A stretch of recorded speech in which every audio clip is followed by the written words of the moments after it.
got it last March. I haven't seen it till today.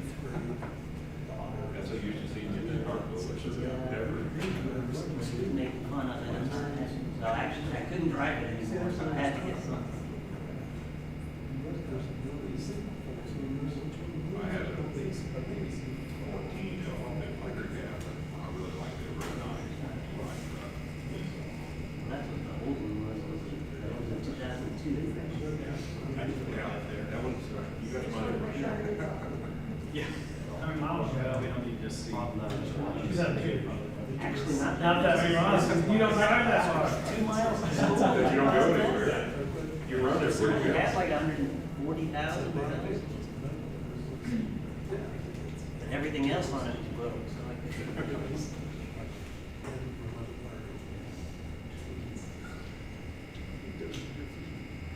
How's it going?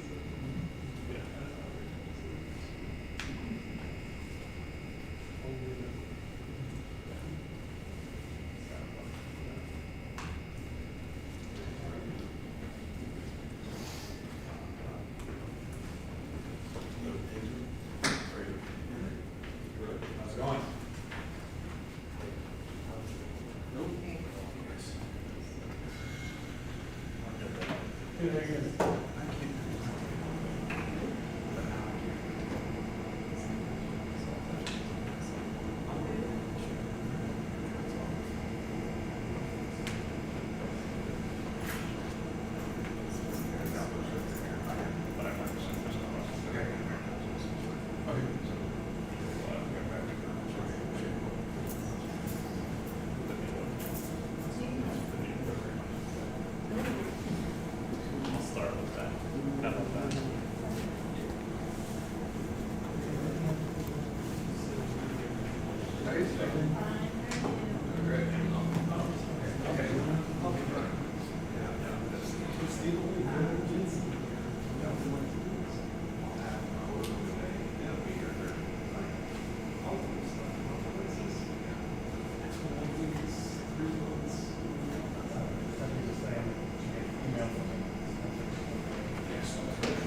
Should start powder.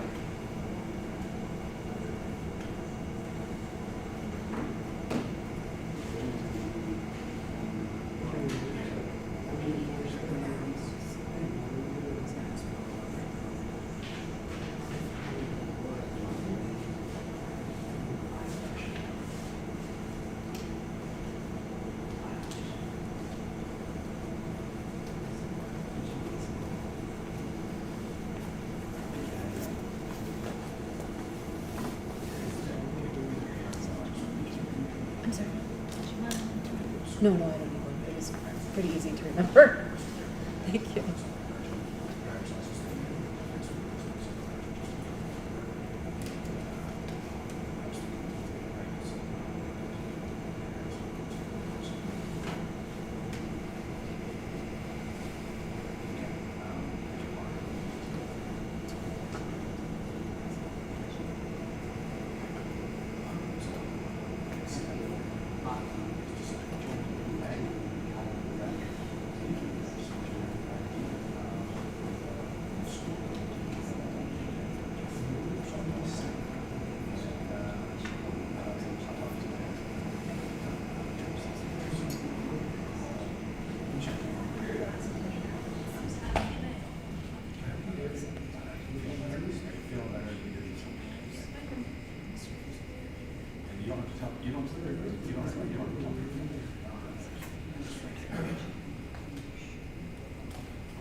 It's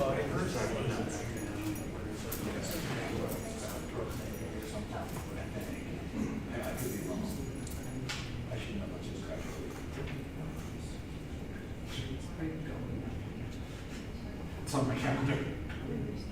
I'll worry about May when I get out of March and April.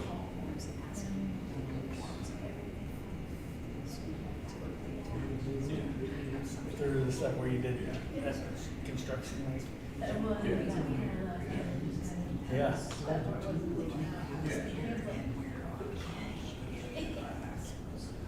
Those things are very,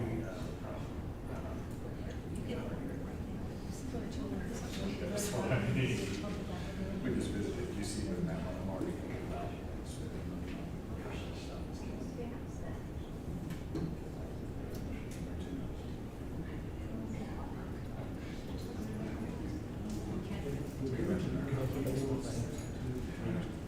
I'll ask. Oh, that's cool.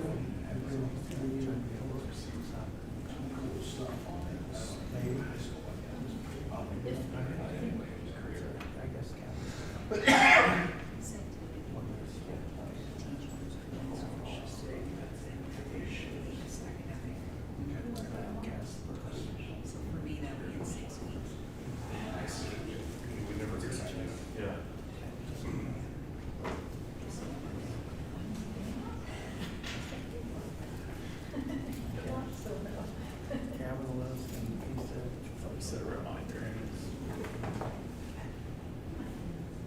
When we start, you call the roll.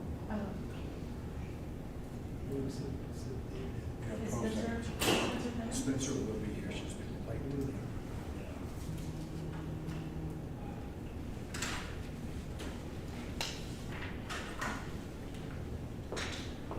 Well, thank you all for coming. It's 6 o'clock, and so we'll be beginning what will be a board work session. For those who don't know, our regularly scheduled regular meeting has been moved to the 21st, so next Monday at 6 o'clock. Valerie, would you please call the roll? Yes, Mr. DeGrove. Here. Mrs. Iser. Mr. Rudd. Here. Mr. Skidmore. Here. Mrs. Smith. Here. And Mrs. Spencer will be late. And so we have one item of business, and that's presentation and then discussion of the building project. Just so everybody knows and understands, there won't be any votes on anything taken tonight. There will be discussion among the board. There's no time allotted for public participation, but I think within reason we can find a way to have an engaged discussion that will include you all as well. So without further ado, presentation. Good evening. My name is Steve Wilsensi of Fanning Highway. Just as a kind of set the tone of where we are right now, we're going to show you tonight a visual representation of the design utilizing the software that basically the building is designed in 3D these days. And so as we continue to develop the building, it becomes more and more complete. We're at what is right now called the design development stage. That's the second stage. The first stage is schematic design. The second stage is design development. We have had a multitude of meetings to get to this point. And this is a very important point in the project because the large majority of the information is being included into this model right now. Granted, we are not as far along with the interior, but we know that we have a lot of interior meetings that we're still going to be holding. We know that we're talking about how we can incorporate things of community interest and history and colors and graphics and things like that. That's not there yet. Where we are right now, though, is the exterior of the building is in a pretty good format. One thing that we do not have selected yet, I just want to be upfront with that too, is colors. We have not picked colors of what those exterior masonry materials will be.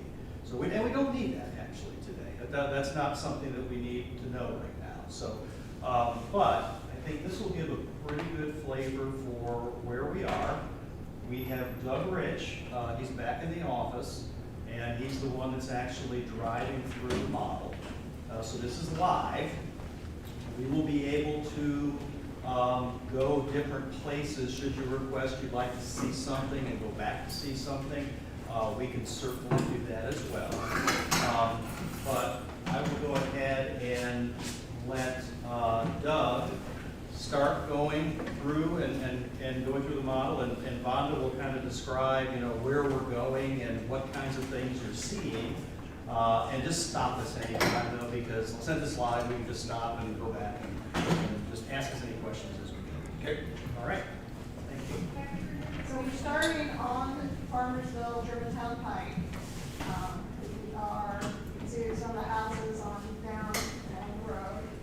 So we're not quite to the property line, we're a little bit south of the existing property line right now. Okay. And we'll move down the road and then on to the site.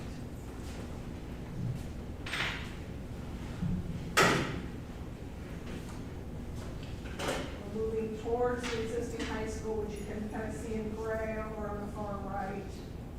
And the house and the garage are in gray, kind of the middle of the screen. And turning now, going up towards the building. You see the center area, which is the welcoming center for visitors, and then the entrances are on either side. We're going to transition a little bit darker in the day because we know that there was a lot of concern about having some light and to see the insignia on the building as you move towards it and past it. So we're moving up near the parking area, which would be for students or events after hours. The elementary wing is there here on our left, the high school wing is on the right, and then the middle school wing is beyond that, on either side. We're moving along, and we'll come back and look at this in the daytime too, but we did have folks who had asked what's it going to look like at night, high school wing. Looking back at the building.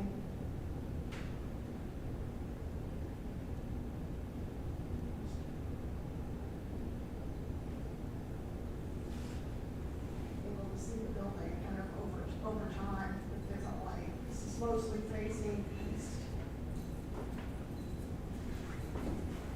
Straight ahead of us in the middle is the entrance for middle and high school students. The center is the welcoming center where visitors go, and on the left would be the PK-5 student entrance. So this is where parents would drive up, drop off their student, or pick their student up. Can we stop real quick? Okay, absolutely. So Stop the there. PK-5 and the 6 through 12 entrances, those are open only during the time when the students are coming and going, and then once the time hits that the students aren't coming and going, everyone would have to enter through the welcome center. Exactly. The doors there are actually on a timer, and they would lock down as soon as school would start. That timer can be overrode, but generally, on a typical school day, however many minutes past the time that you want everybody to be in the building, those doors lock down. And at that point, folks would walk straight ahead and then go over to the left and go into the welcoming center. And the idea of that welcoming center was something that was developed by your school staff. Ben was involved with kind of the development of what went where and who engaged who. And so when you go into that welcoming center, there'll be a couple people. They'll deal with attendance, bring your kids' lunch late, they can take it there. So the idea was that you weren't going to have kind of those daily visitors who just need to kind of touch and run coming into the main portion of the building with the students. That they would engage in the welcoming center, and then they could easily leave quickly. Or other visitors who come to the building, they come in, they sign in, and then they can be diverted either to the elementary reception area or middle school. So from a security standpoint, So that would basically be the only point of entrance during the day. And then to get beyond into any of the areas, you'd have to be buzzed through, or how does that work? You would have to be buzzed through. So after the doors lock down for the students, go into the welcoming center, there's a vestibule. You would go in, the doors would be open from the exterior into the vestibule, so you're not standing in the rain or something. And then you would wait there until somebody sees you. The desk is right in front of the glass. They can buzz you into the welcoming center where there's a reception desk. And then if it's determined that you need to go elsewhere into the building, you would be buzzed from that space into either the elementary reception area or into the middle school, high school reception area. And from there, you can talk to whoever you needed to talk to, or if you were going on into the building, at that point, you can freely go into the building. But there's 2 points of security there. One from the vestibule into the welcome center, and one from the welcome center into each of the reception areas. How's the traffic pattern in that circle for drop off and or pickup? Have we looked at that design compared to what we have right now, specifically primary and intermediate? There are 2, it's wide enough so there's 2 lanes, so somebody can pull up, and if there's somebody who's stopped up front, they can pull out and go around them. What we've looked at in terms of the circulation on the site is that between this drop-off area going down the hill and where the entrances to the site from Manning or from Farmersville, Germantown Pike, that we can have stacking space for about 100 cars. So I don't know if I don't think. I don't know if that answers your question. It does, but if you have 2 rows of cars that are dropping off at the same They're- time, and the kid scoots in front of No, them. they're only dropping off on the curb side.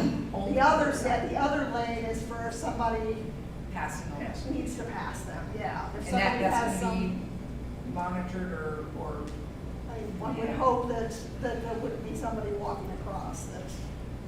But the intention is not that they're getting out in the middle of traffic. They're only getting out on the curb side. Are you able to, since we're kind of at the the parking lot and the kid drop-off point, are you guys able to speak any to, I know there was a traffic study that was done. I also know that we don't have conclusive what's going to be required of the district, but it appears, at least to my knowledge, that we're probably going to have to put in a turn lane of some sort, and that we're going to have to come up with money for that. But when we do that, when we do that, is the plan right now is that if that's required, that there's going to be some flow of traffic through the current high school parking lot? Yes. And what traffic will Yeah. that be? So we're gonna fly up here and we can talk about that a little bit. So the traffic study is in process. They've done all the numbers that they have to collect, all the data that they have to submit to the county. And then we had asked them to do an evaluation of the various options that were available in terms of safety and site circulation, because we knew that was an important issue.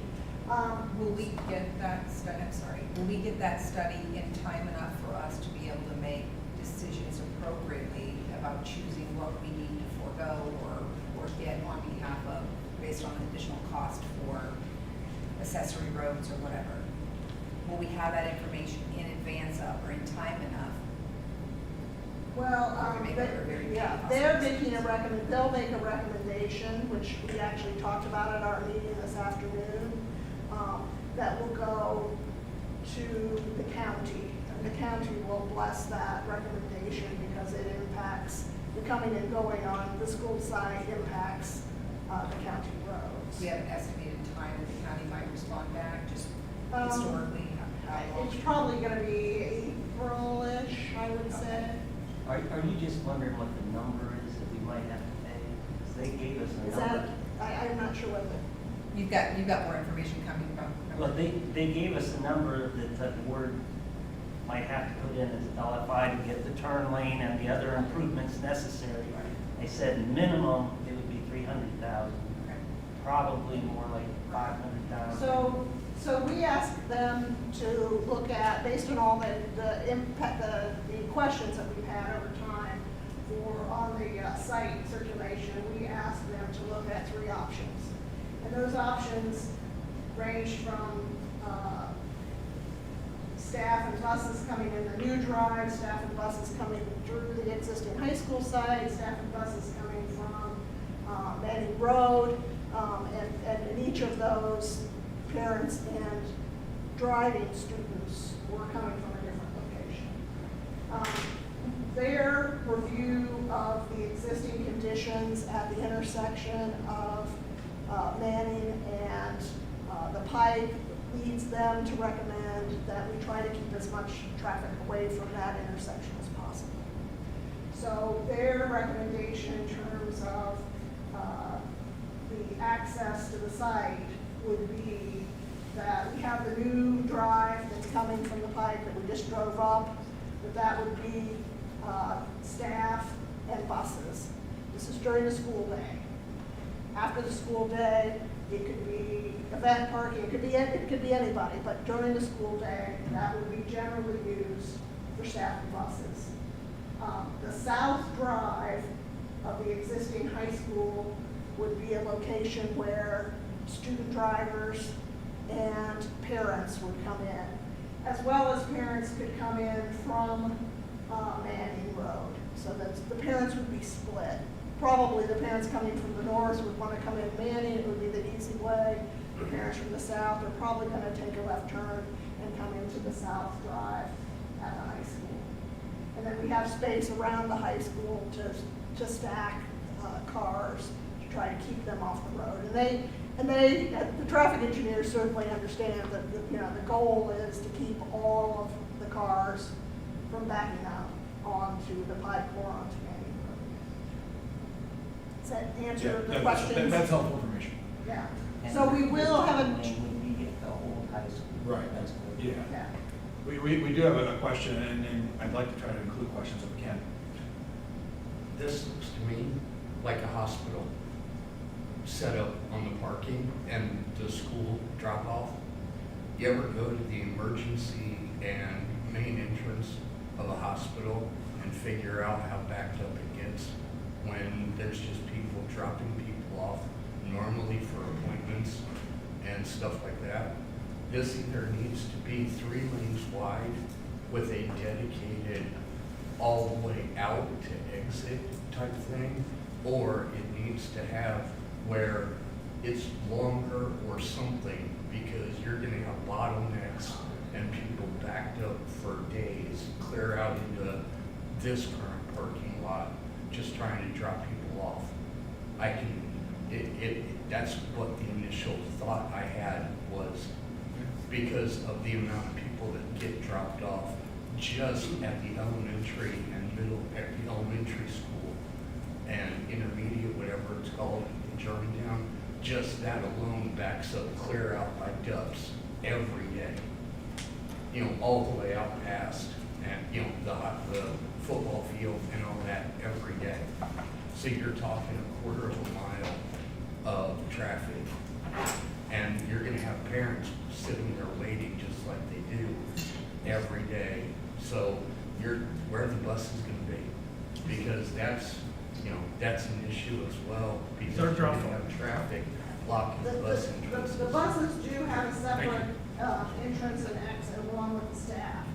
So the buses would be coming off the Pike here, and going around to the bus lot, dropping people off, picking people up, and coming back out. My eyes aren't as good as they used to be. Are those buses on the upper left corner of the Yeah, back? the upper left corner, there's some buses up Okay, there. I got you. The staff would also use that same route. So buses and staff, that's usually a compatible group in terms of traffic circulation. I don't disagree. I know that there's a lot of problems at your existing elementary and intermediate school. The traffic engineers did actually visit that and observe. They took numbers of cars there. There was a survey that went out to elementary parents about whether they currently drop their kids off, pick their kids up, and what they anticipated would be the change when this building came online. And actually, results, we got between 200 and 250 respondents, seem to indicate that there would be 40 or 50 parents less picking up and dropping off at this site than they currently do in Germantown. But you also have to consider, we're gonna have new parents coming in. Sure, With you kids, absolutely are. that the first thing they're going to do is say, I wanna see where my kid goes to school every day.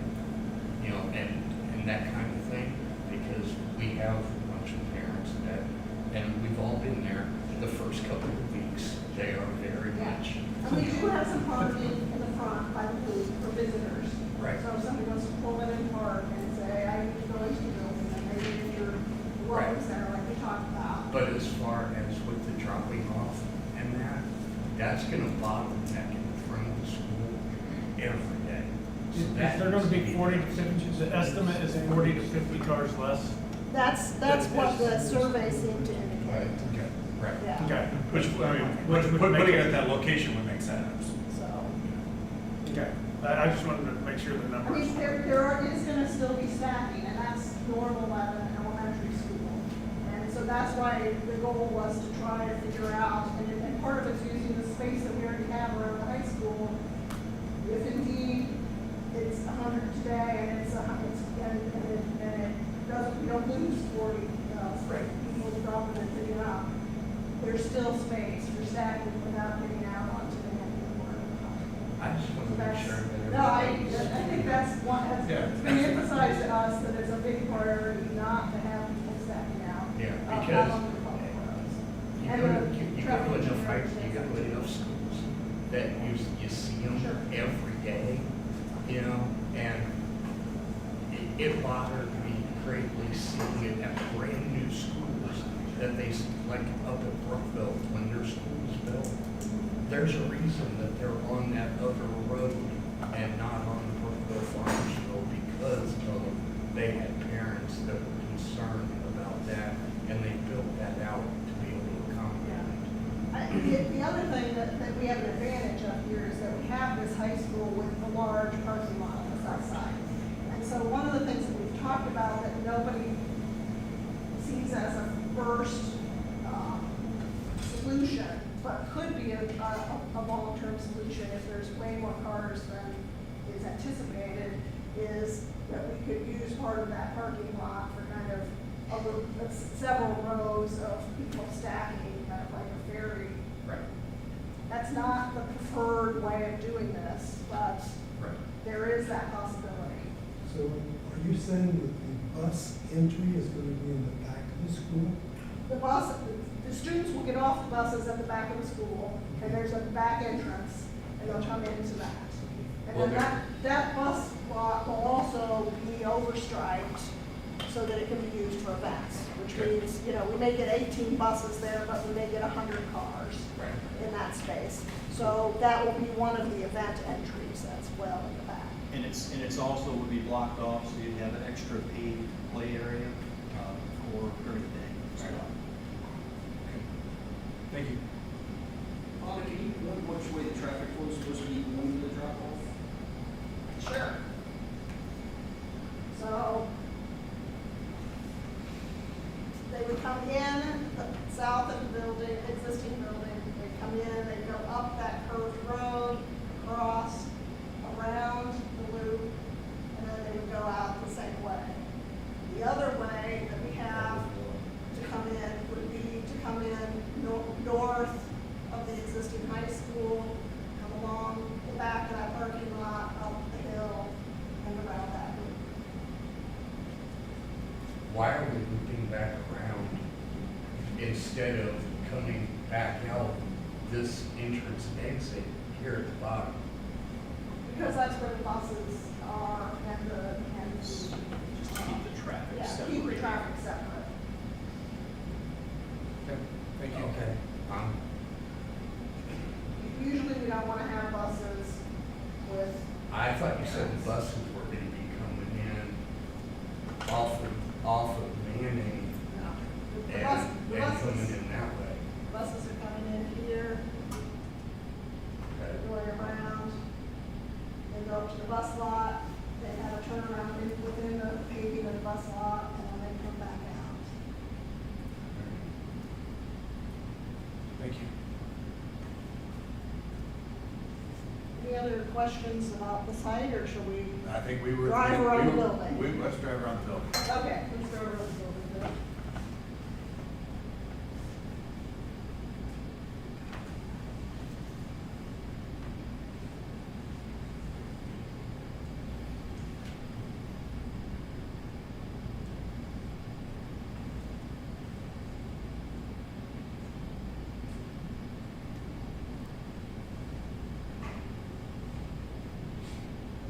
So we're at the front. There was, the feedback we had gotten earlier was the request to have some sloped roofs at the front to bring that scale down some, but have the center part be taller and have some kind of a lighted logo or something at the highest point there.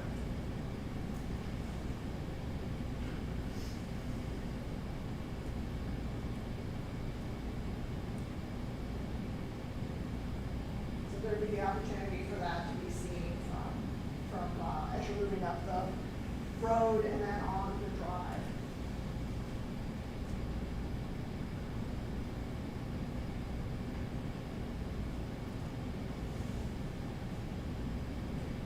We're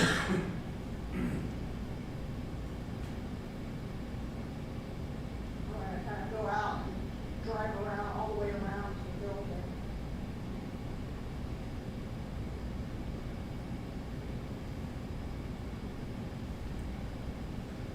On the lower floor, this academic wing is the second, third grade. The upper floor is the fourth and fifth grade, and then we'll see at the other end is K1.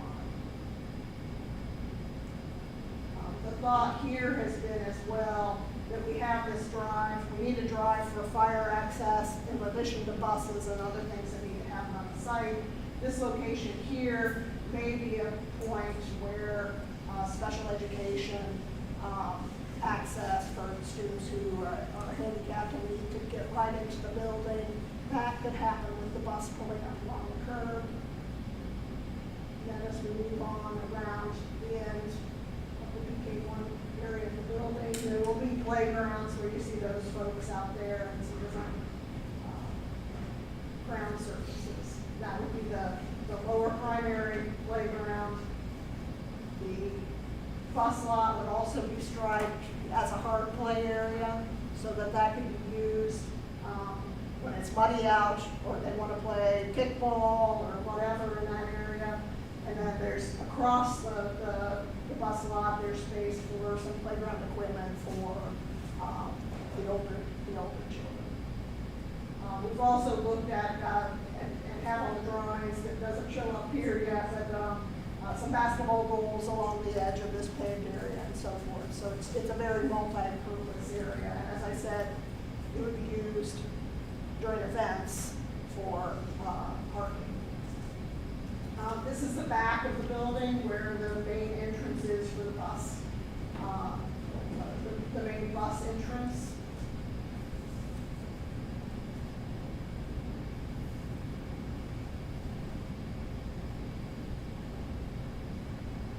And this entrance goes directly into the cafeteria, which serves as the big commons or lobby outside the two gyms, the high school gym and the middle school gym. Is the thought, like, I guess I'm thinking about during inclement weather or whatever, but how much square footage is there underneath that overhang for? It's very large. 50 feet Yeah. long, maybe? And I guess obviously they could stay inside, but. There's a long hallway that if they wanted to line them up, then they could line them up to take them out as well.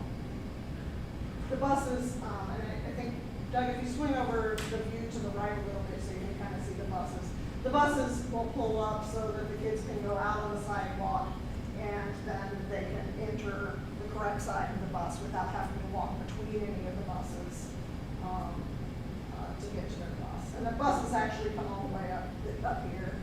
We just didn't show them because they would have secured the building.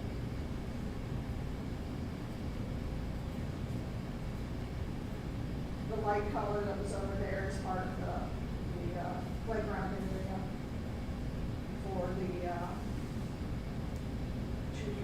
2-5.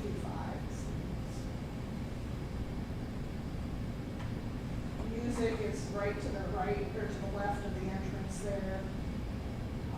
Want to have it someplace close to the outside, they can pull their trailer up right next to that curb.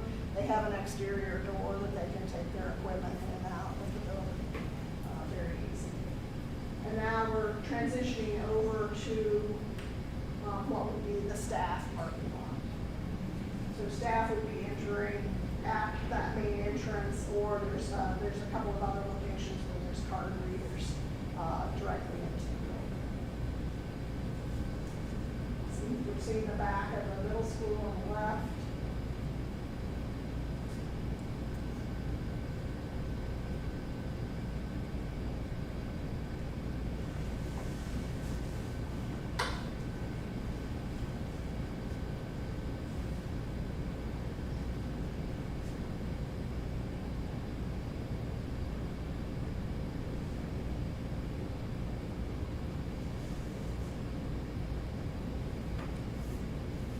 And as we move around on the north side of the building, you're still seeing the middle school, looking into one of the extended learning areas there with the glass.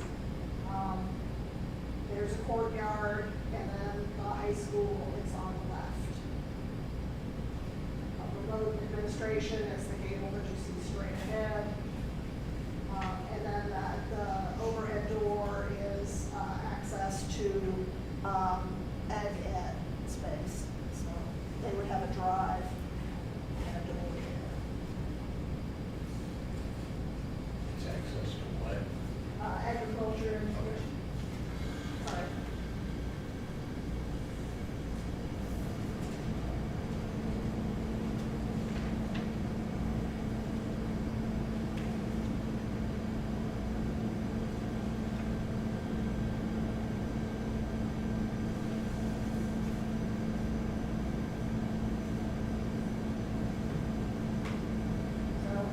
Back where we're sitting, high school student parking, and then they would move up to the front of the building.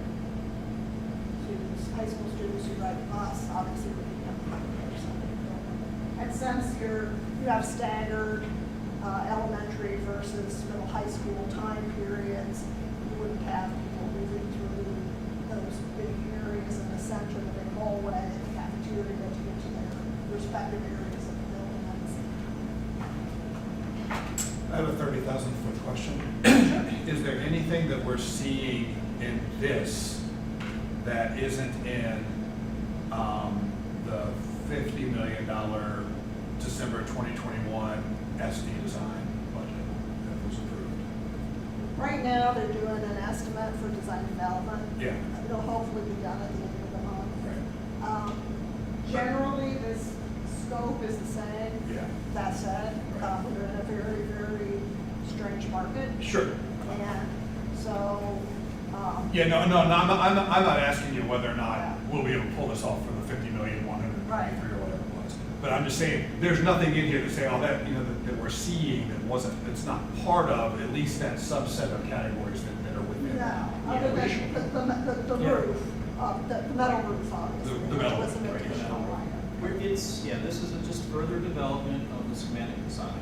But we know, we've seen and heard a lot about market changes since November of 2021. Sure. So, yes, we're hopeful, but we're realistic in understanding that we could see some budget pressures moving this. What, and obviously I can't hold you to it because we're talking spitball here, but like, what would we be looking at in your best professional opinion in terms of an increase just based on? I hate to speculate. Actually, we had the CM online with us today at the core meeting, and we all kind of talked about it, and they were not comfortable either with that. So I think we just need to see what happens. Yeah, I wouldn't speculate if I were you either. Yeah, yes. And like they say, 1 week material costs X, and next week costs Z. So we'll just have to get their information at the end of the month. So and see where we stand. what we know at the end of the month, and I know we're gonna have the guaranteed minimum or maximum price, and that's gonna be somewhere around August or September is what we're looking at. Right. But the data that will drive that, will that be data that we'll have at least Yes. within the next month or two? Yes, and that's why this design development estimate is so important, because this has the vast majority of the information necessary for them to do their estimate. And that's why with design development, we'll then need to prioritize and determine what items are the most important if we need to come back and talk about what modifications might need to be made. Right.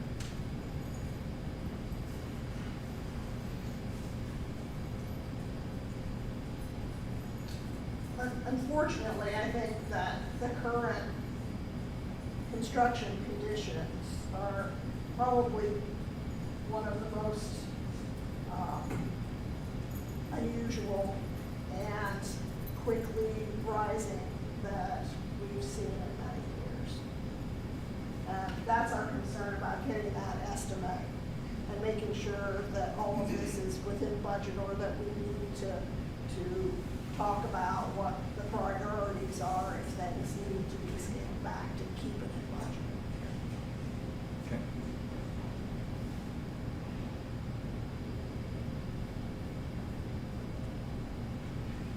Looking at the building, there's kind of a area around the building, the footprint that's more or less level, and then as we raise back up to the back of the site, there's a significant change in level, where there's space for three large multi-purpose units. I can't see on here, I know we were supposed to have a water retention pond somewhere. Yeah, we'll go up front and look at that in a minute. Okay. Yeah. So this is access, which probably base bid would be gravel, access up to the fields.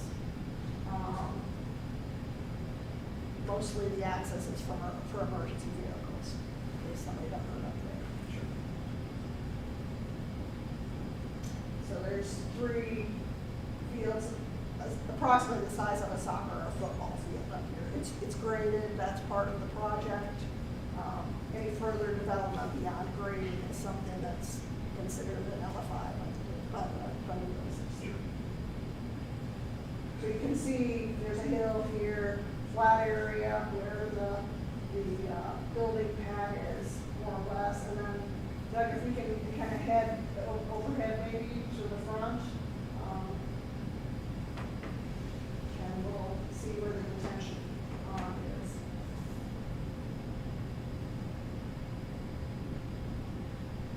While he's doing that, is there a road coming off Manning? I'm sorry? Is there a road to the back of the school coming off Manning?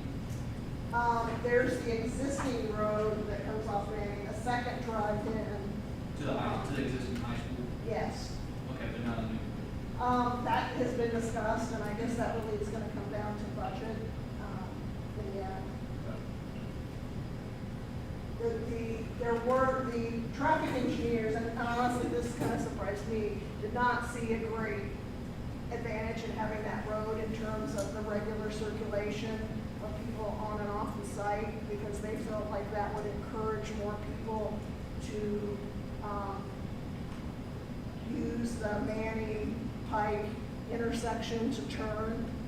And they feel like that's the most, of all the actions that you make at that intersection, the most dangerous action is turning right or left there. And so they really encouraged having the circulation coming as much as possible to and from the Pike. The only issue that I would have with that at all, and yes, I know they're engineers, I get it, but you have people out on the Pike that consistently go 55, 60, 70. I mean, how many kids have we lost in the school district to speeding coming from Germantown and Farmersville out this direction to get to this school sometimes? And whether they're at one entrance or the other, I would rather have them going into the school off of Manning than off of trying to turn left, coming out of Germantown to try to get into the school, honestly. And they'll have that ability behind the current high school, correct? Come in. Yeah, I mean, that Yes. drive is still there. Yeah.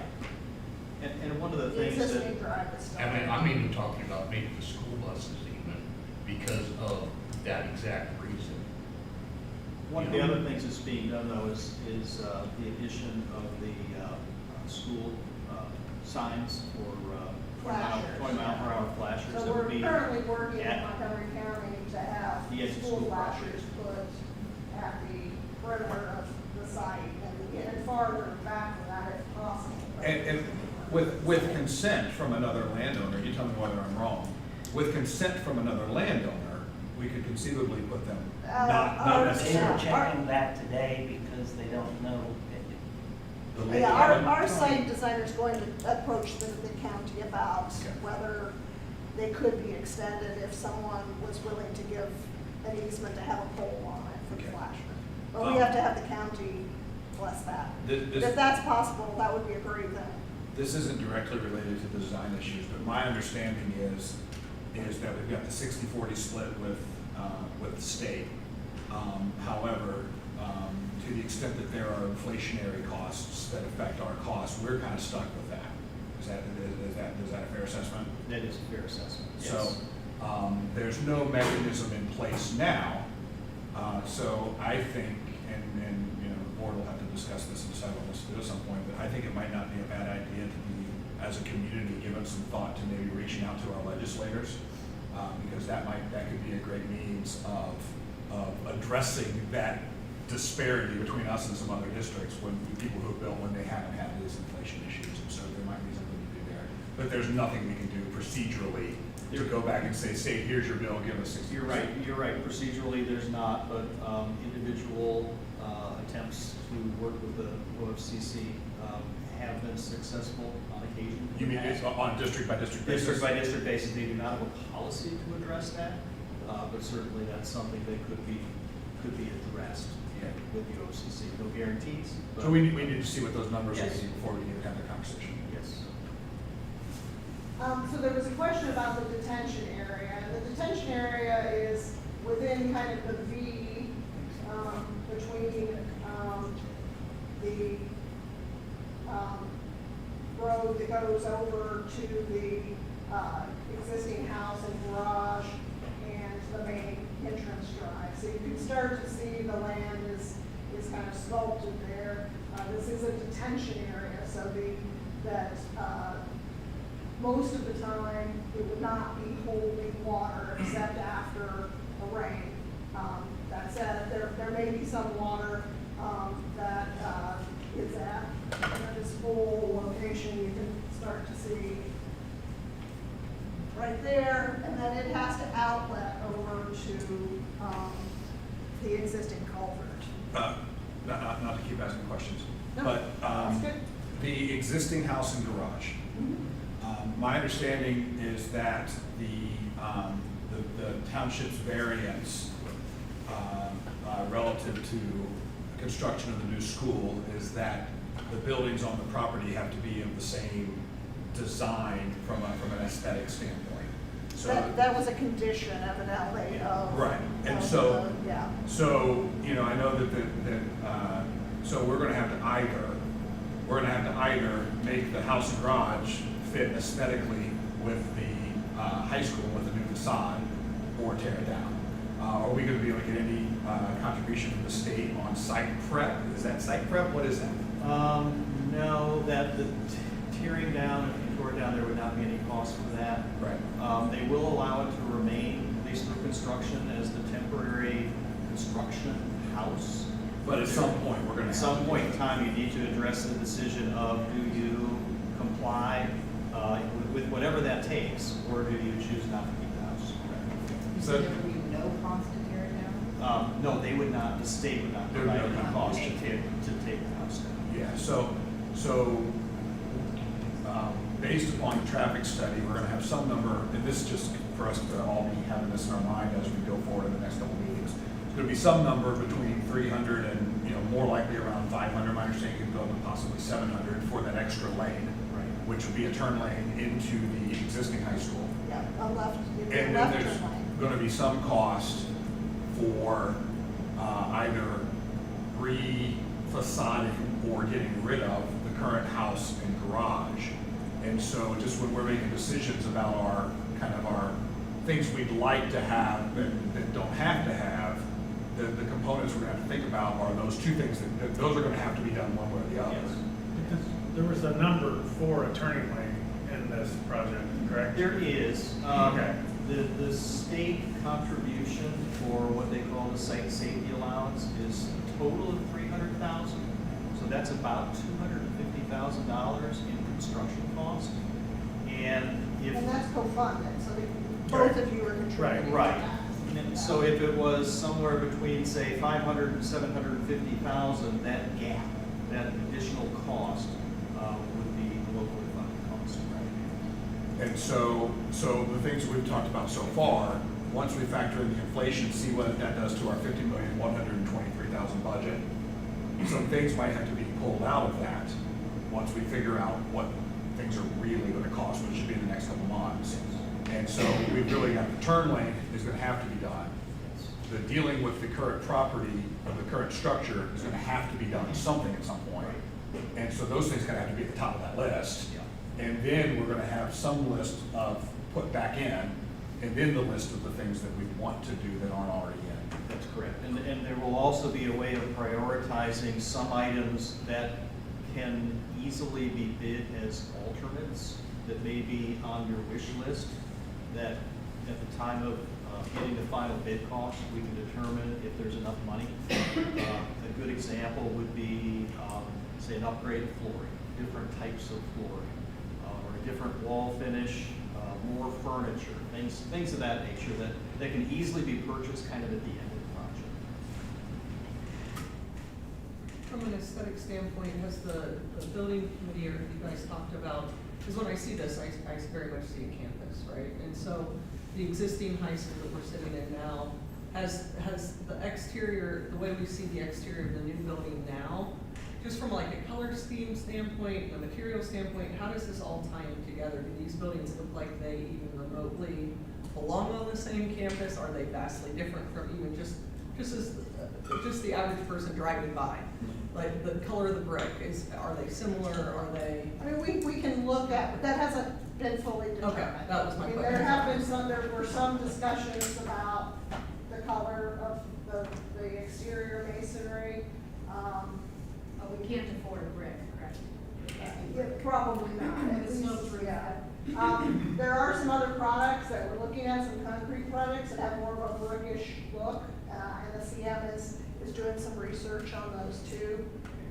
And some of those might be closer to what's on the exterior of this building if a campus look is what you're interested in.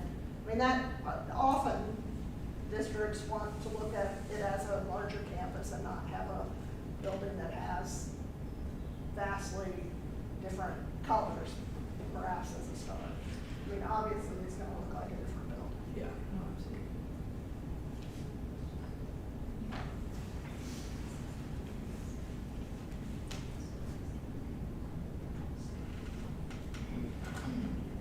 I think we have a question. When you were talking about the driveways and all, can you discuss a little bit more what the plans are for the back parking lot here at the high school?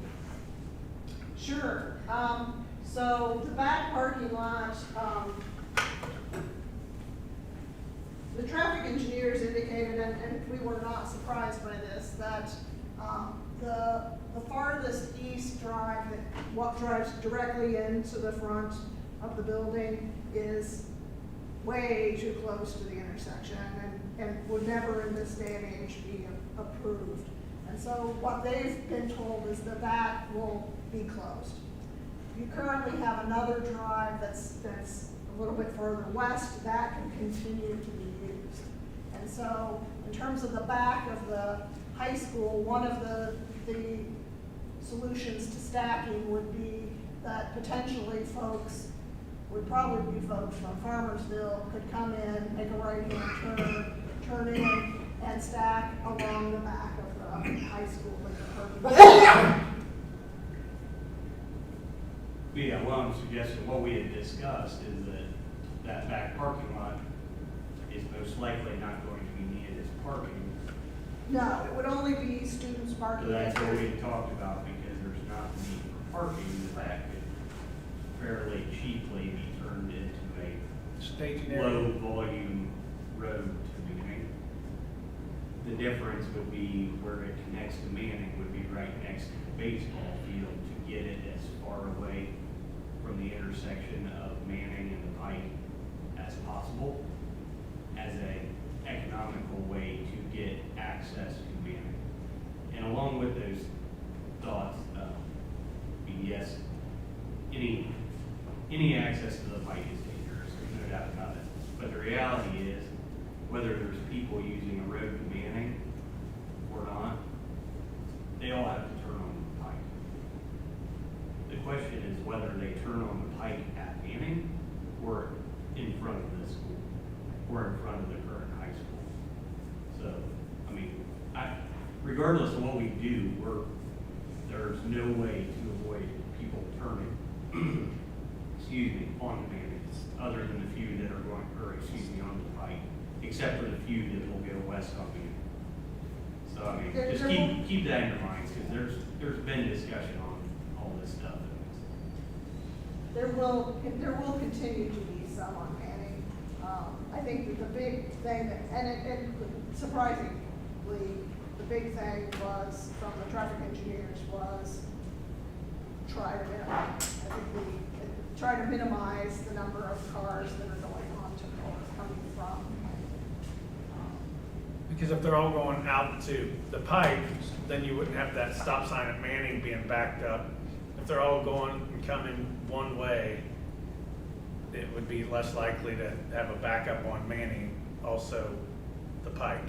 If you're coming and going from the Pike instead of Manning and the Pike. Is that what the engineer said? The traffic engineer said cut it down to one? So Down to one entrance? Yes. We talked about whether we would do the one that's the farthest left that Nate you were talking about, that's over by the baseball field. That's a possibility, or the farthest west existing access, they said, could work as well. But the one that is the farthest to the east, that comes directly into the drive in front of the building, they said will certainly need to be closed.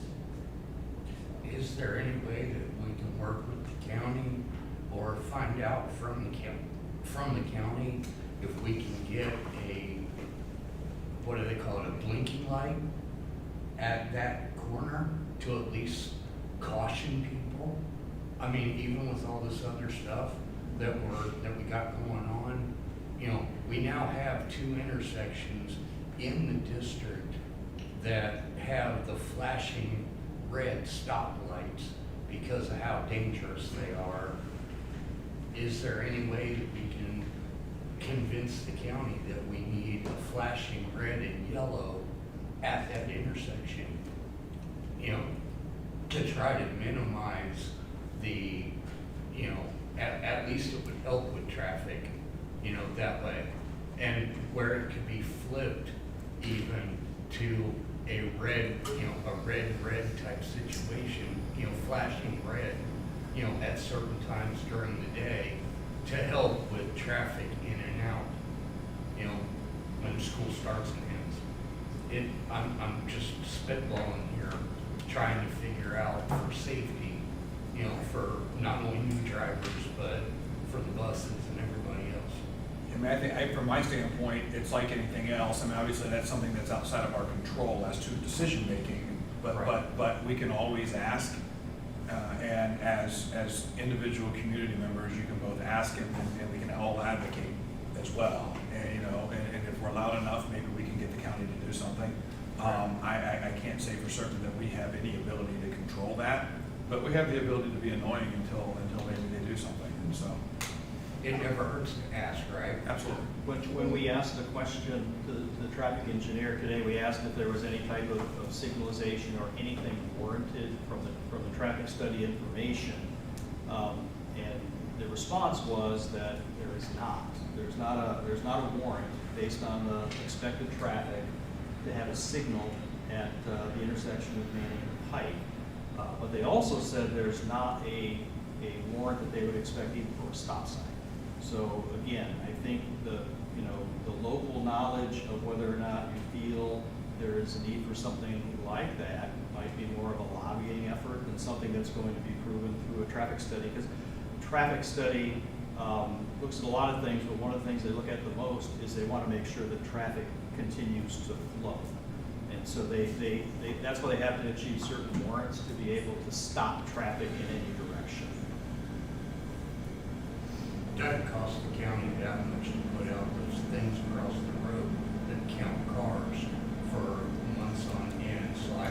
Those happen, Yeah, that was we- part that of the was- traffic study, those yeah. happen for that, yeah. So that information has to be, like, that's part of the traffic study, is talking about where cars are coming from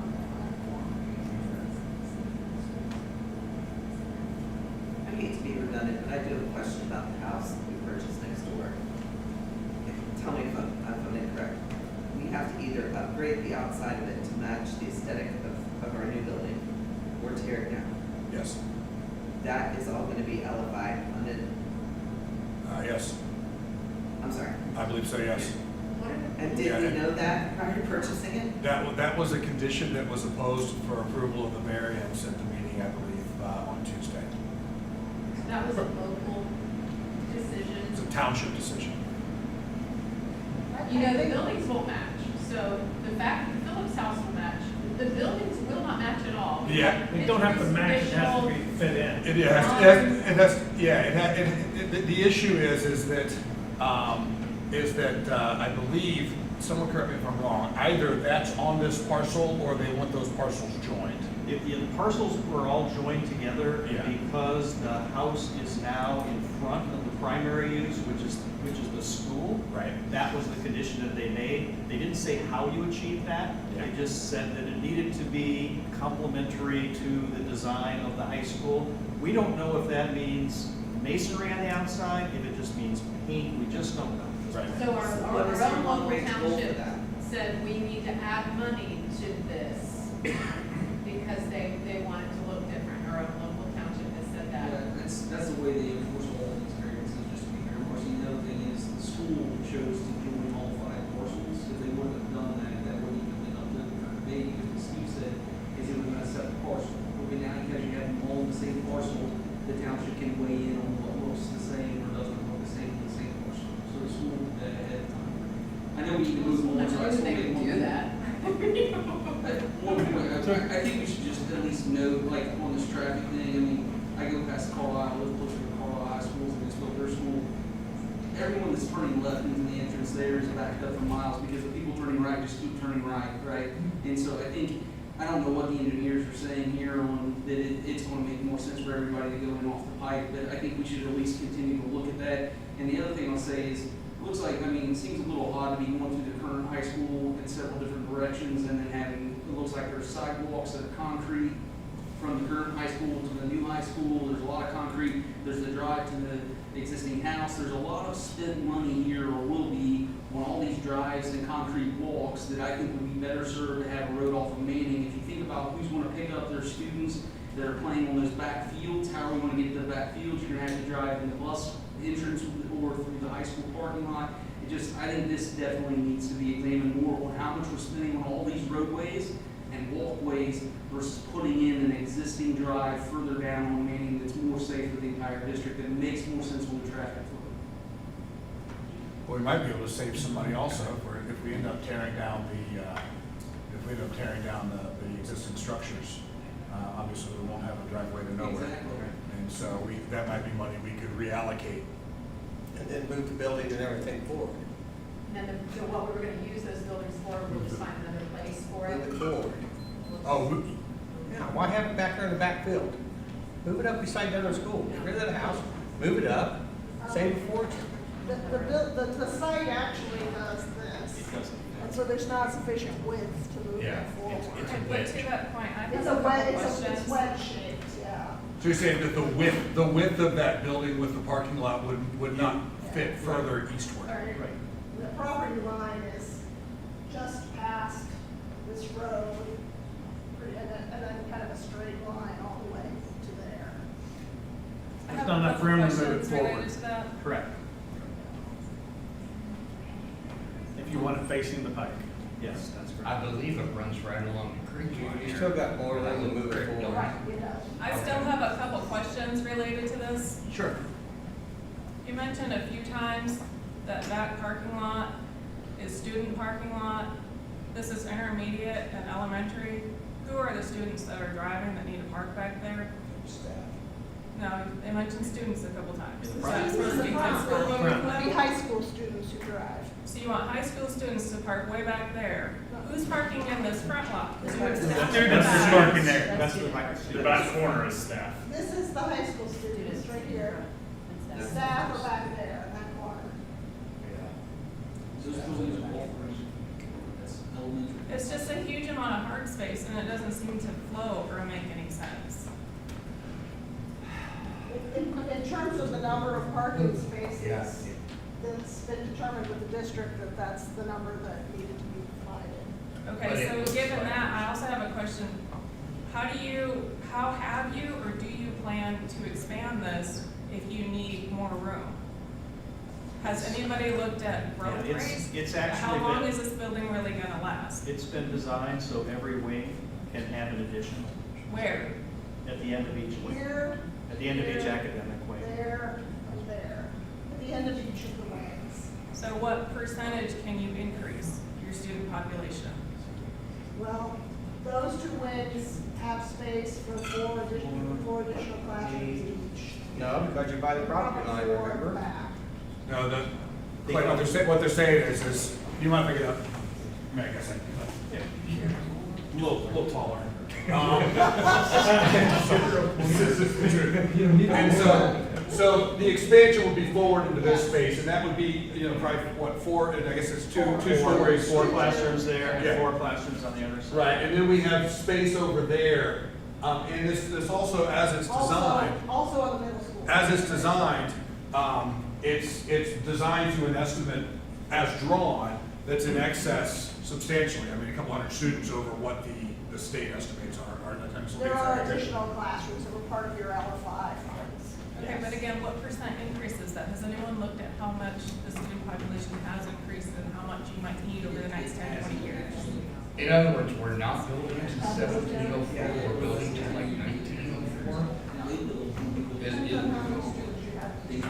You still got room to slide that forward and attach the front parking lot to the rear parking lot on the other, to save a whole lot of space. The current enrollment last year being 1692, and it was reported that the building was 1704. Is that not the case? Because that's realistically only 12 students. That the OSFC co-funded, they opened it for 1703 actually. There are additional classrooms that were added as part of the LFI dollars to add additional space. Okay, that wasn't reported out. Okay. That was the problem that we had. Mr. Rudd, that was the conversation that you got involved in on Facebook the other day, was the whole 1704 versus 1692. Right. Numbers. And that was what was reported out, was if we're building to 1900, then that's fine, or even 1800, that's fine, but, the less than 24 student capacity, I would have issues with saying, that's a good design. Right, no, and let's not forget the elephant in the room, is that should we somehow dramatically outgrow this building, which we've already built, it's already been designed to be larger than what the state estimates. We've got a building that we're all sitting in right now, as the current high school that could be used to be an outlet if we had to. Correct. Okay. Yes, ma'am. I have a question about the house, the Phillips house. Yes. So, I don't know the particulars of it, but when they sold or agreed to sell that land to the district, was it with the understanding that that house would be standing and remain standing? And do we have a legal or ethical obligation not to tear that down because they sold that to the district with the intent the house would stay standing? And now saying that, you know, it has to aesthetically match the rest of the buildings, you know, and that's the first time I've heard of them tearing it down. I am not aware of any legal obligation for it to remain, although I wasn't around when the purchase was made. We could certainly look into that, but I can certainly say that if we want to build a high school and we want to comply with the variance that was granted for us to be able to do it, we're going to have to either make some cosmetic changes of whatever kind. We don't know the cost of that nor the extent of them, or we're going to have to tear it down. It was bought because the estimated cost back then was $120,000 in trailers. Right. So instead of having a triangle parcel in front of our school, the thought was that would be the construction site for, instead of trailers that we have nothing for $120,000, a little more money, we got the property that was pie-shaped in front of our new school. So that was the thought behind it, and we wouldn't have the $120,000 to $150,000 in trailer cost, because now we can use that house and the barn in lieu of the trailers. That was gonna get us nothing. I heard it was also gonna be used for certain classes, like for, Well, potential I special think it education, was- like a home setting type. It absolutely was fun. Yeah, it was talked about, and, but that was prior to the township, what they said, has to be done to it. I don't know, but that's something that, like, is definitely open for discussion. I mean, I wouldn't think we'd wanna tear it down unless it just was not fiscally responsible to tear it down versus, if they want us to put way too much money in it, it doesn't make sense. But it serves the purpose that it was bought for, was in lieu of trailer cost, we have that property now that was somebody else's, it's the schools, and we didn't have to spend $120,000 to $50,000 on renting trailers for this project, and we got the property, so. Thanks for the answer. And I think the other thing to think about is it's really good questions, but there's a 2-year time frame between now and when the building will be occupied. And so there's some time to have more discussions about what happens with those buildings. Well, I think we need to discuss what we're doing with those buildings approximately when we discuss, what the colors or whatever is, because it does have to, apparently it has to aesthetically match. And the last time I checked from design school was aesthetically match means that we may have to make modifications to it as well so that it looks like the other buildings, and that can get expensive given the fact that I believe even a piece of plywood today is about $80 a sheet. So I found that out today. I'm getting my house roofed. It's about $80 a sheet. yeah, so Yeah. So here's what the equation, I think, in my mind comes down to. At some point, not today, we're going to have to decide what to do with those buildings. That decision is going to be a function of practical use of those buildings. We'll need people to weigh in on, well, what can we do with them once construction is complete? What's the value in that? It's going to have to be a function of what does it cost to add the extra driveway out to it, and what does it cost to either tear the buildings down or make them compliant both with what the township wants and frankly with what the community will tolerate, because it will be important to be aesthetic to the community. And so those are decisions we're going to have to make. Lots of good things to think about between now and when we have to make those decisions, and we need to come up with a good timeline for when we're going to have to make those, so that we're not in the high-speed wobbles at the 11th hour trying to make it happen. But we can't do anything with the existing house until after construction. Absolutely. The purpose of the house was for construction to save the $120,000 to $150,000. Yeah, we just have to have an idea of what we're going to do when we can. So what were we gonna do? Just one minute, I missed that, I'm sorry. What were we using the trailers for? The We're not using trailers because we bought the house. So they're not gonna bring any trailers, the construction company? Subcontractors may have trailers, but the main construction manager and. the cost to those us- folks will all be in the house. Savings was presented 120 to 150,000 in trailer rental through this whole project that we will not have because we'll have the house and the barn for that project. That would be what their office, their main office, where they would be Right. running everything would be out of them, which then could turn into you guys' office actually as a thought for down the road. Because they're gonna have the same kind of places, spaces that we are using now for their construction meetings inside the house. So that's a thought process too. So we've looked a lot at the area, we've looked a lot at the layout, and the location on the parcel. We kind of interjected ourselves into your presentation here. Do we have a next step for the presentation where we go into the building at all, or what are we looking at? We can. I think our primary focus tonight had been just to let you see and give a chance for you to give us some feedback on the exterior of the building. And hopefully we've answered any questions or concerns that you had with that. Sure. If there are any others, we'd be glad to do that. If not, we can do a touch on some of the spaces inside, just to give you a feel for it. Yeah, that'd be great.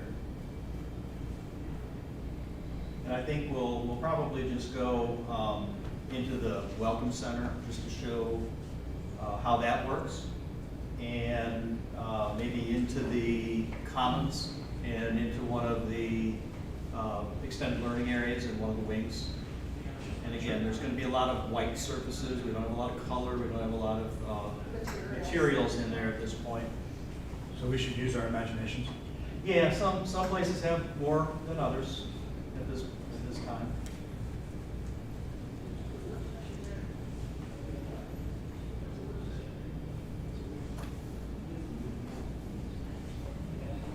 Working its way in.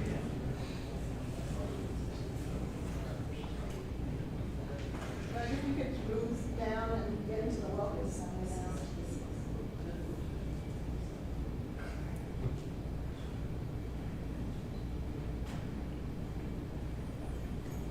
So if you're coming up right here, you're going towards the elementary entrance.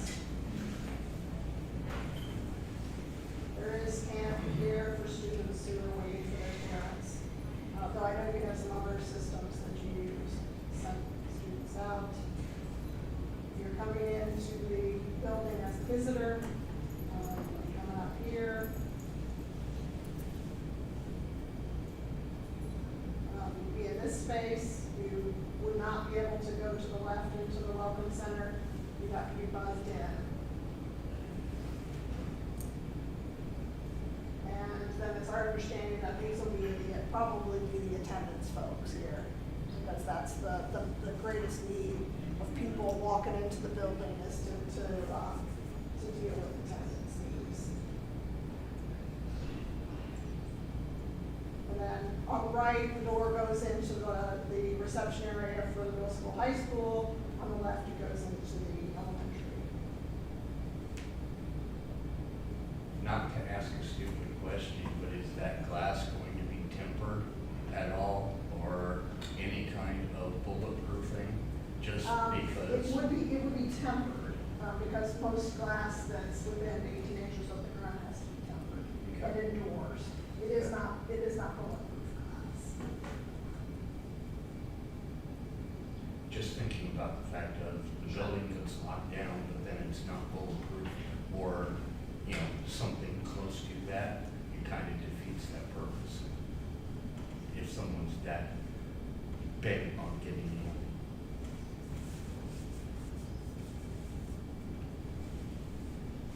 So we're in the welcome center. When we can you walk us through the reception area and out into the building?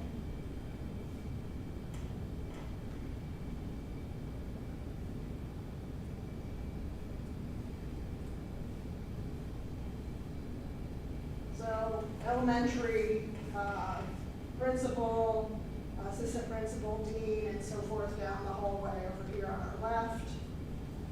Some other support offices. And then this would be where the elementary clerical administrative staff would be. And then the class that you see at the end goes out into the building. In the middle between the two areas, the two reception areas, is the clinic and the workroom. So those are shared spaces. And it's design development, so we have some pipes that are not above the ceiling. So coming in here, we've talked to Nikki Towery about the opportunity in a couple of spaces here by the main entrance to have some murals that may have some historical information or athletic information, community information, but there's some good opportunities along there for somebody there to welcome you into the building.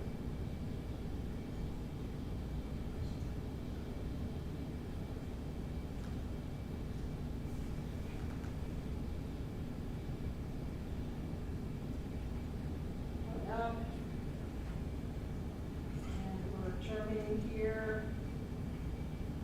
You'll see the Spartan ad as we move down to the end. So this is the cafeteria common space. On the right-hand side is the main gym. And up just a little bit farther is the middle school gym. So this space really functions as a commons for the entire building. This class towards the south, a lot of natural light in this space. We've talked to several folks from the district about some large scale graphics that could go into this area. And then it does have a small stage, more of a platform, but it also could be used for events, your sports banquets and so forth, speakers and so forth. This is a very large space. It's about 10,000 square feet, which is about the same size as your main gym, which is about the same size as your existing main gym. So it is a very large room. What would be the seating capacity overall? The intention, from what I understand, is to have 4 lunches. So we would divide the student body by approximately 4. So we'd be looking up to 450. Okay. When you started talking about presentations and doing other stuff, in that space, that was why I was asking. Sure. Hey, Donna, just to point out, right now at the high school, we're at 486 total students in the high school right now, just to give you a number. Okay. The room is actually sized by the OSFC to seat up to a third of your population at one time. When you put that many tables and chairs in there, it starts to get very snug. And so I know that we've talked about 4 lunch hours. Yeah. And that would work fine. We'd still be below a third. It'd give you a little bit of room to, a little bit of elbow room. Yeah. We could do 486. Yeah.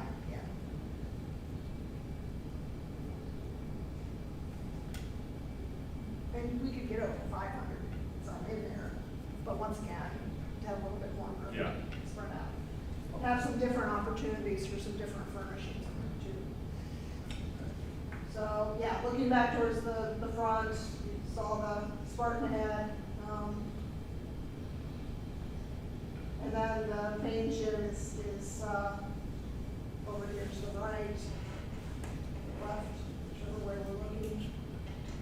So main gym, we've talked about some big graphics, banners and all of those things. They're just not there yet.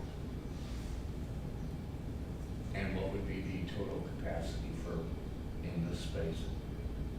It's between 12 and 1,300 on the bleachers.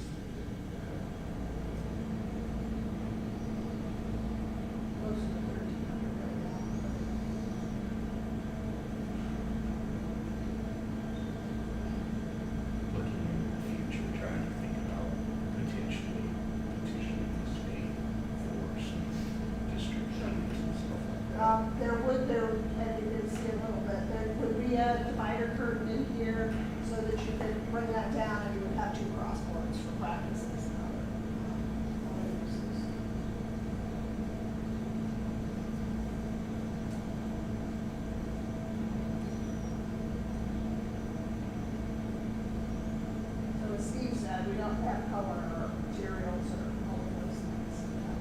Just the space.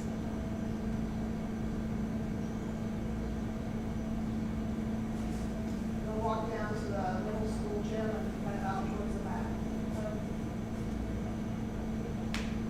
Concessions there on the left, on the corner. The serving areas are over farther to the left. Middle of doors. Trying to get display spaces and spaces for murals and other display. What the district would like to have in there. This is the middle school gym. Same length court. 84-foot court, just like the high school gym. This gym's a little bit smaller, has seating for about 280 bleachers.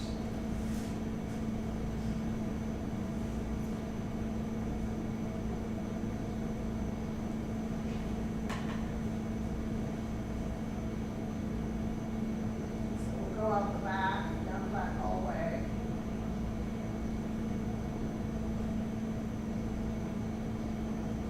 Past the middle school here, so that's the middle school wing.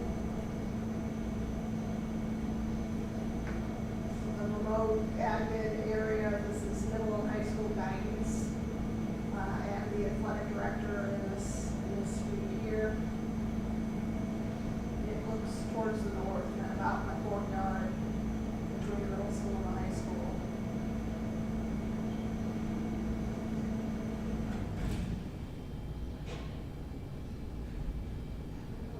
Hang out left here, art room. In there. This is the high school wing, we're just passing STEM. We're coming up, we have the high school special education, and then we have the high school, on the left, we have the high school agricultural education spaces. The open stair to the upper level. And then access to the high school wing. Where you see cross corridor doors, those doors would be on a button, so they could be locked down. So in case of an emergency, somebody at the front of the building could hit the button, and all those doors would close. But during a typical school day, a lot of those doors would be open, so students can freely move around the building. Well, where are the elevators again? I'm sorry. Oh, we just went past it, we'll go back. We'll go back, yeah, it's right there by the stairs. Right, that's what I thought. Yep, it's just a little diagonal from your room. Got it. Yeah, there, that's, Sorry. right here, no, that's right, it's right here on the right, the elevator. Right there. Yep.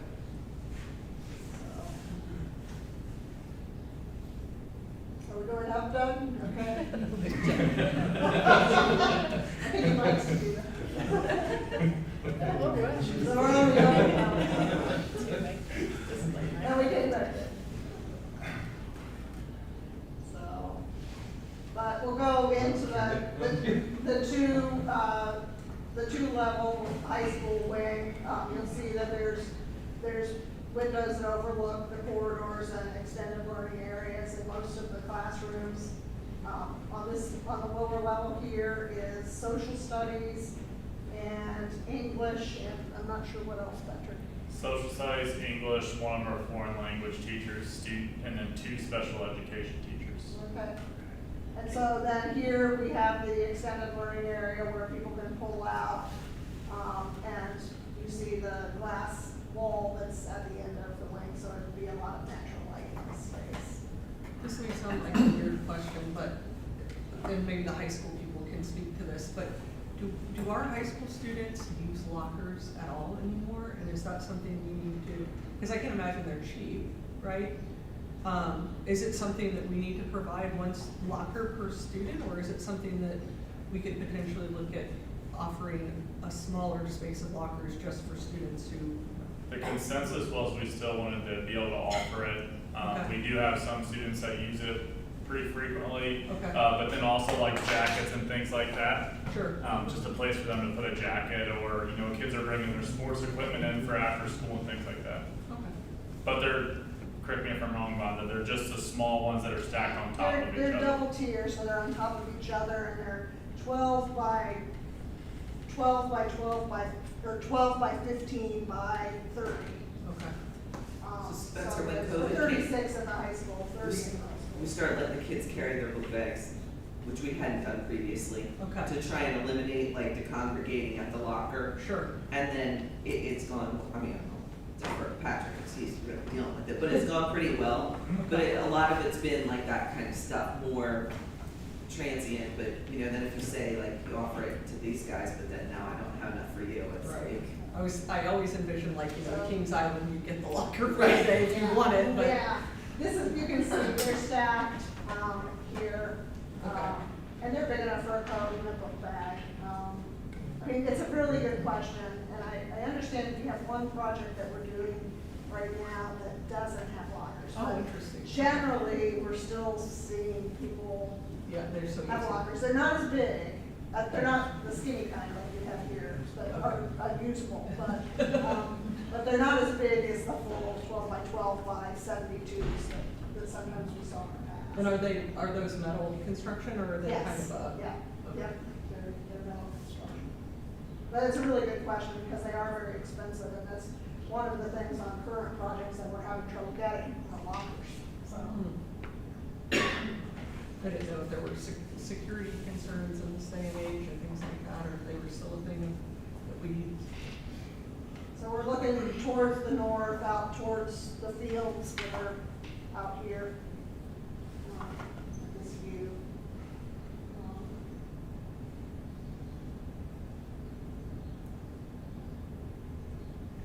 And then past the coffee counter, past the art room. Wow. Can't believe that for too long. And we're back at the middle school, high school entrance right here.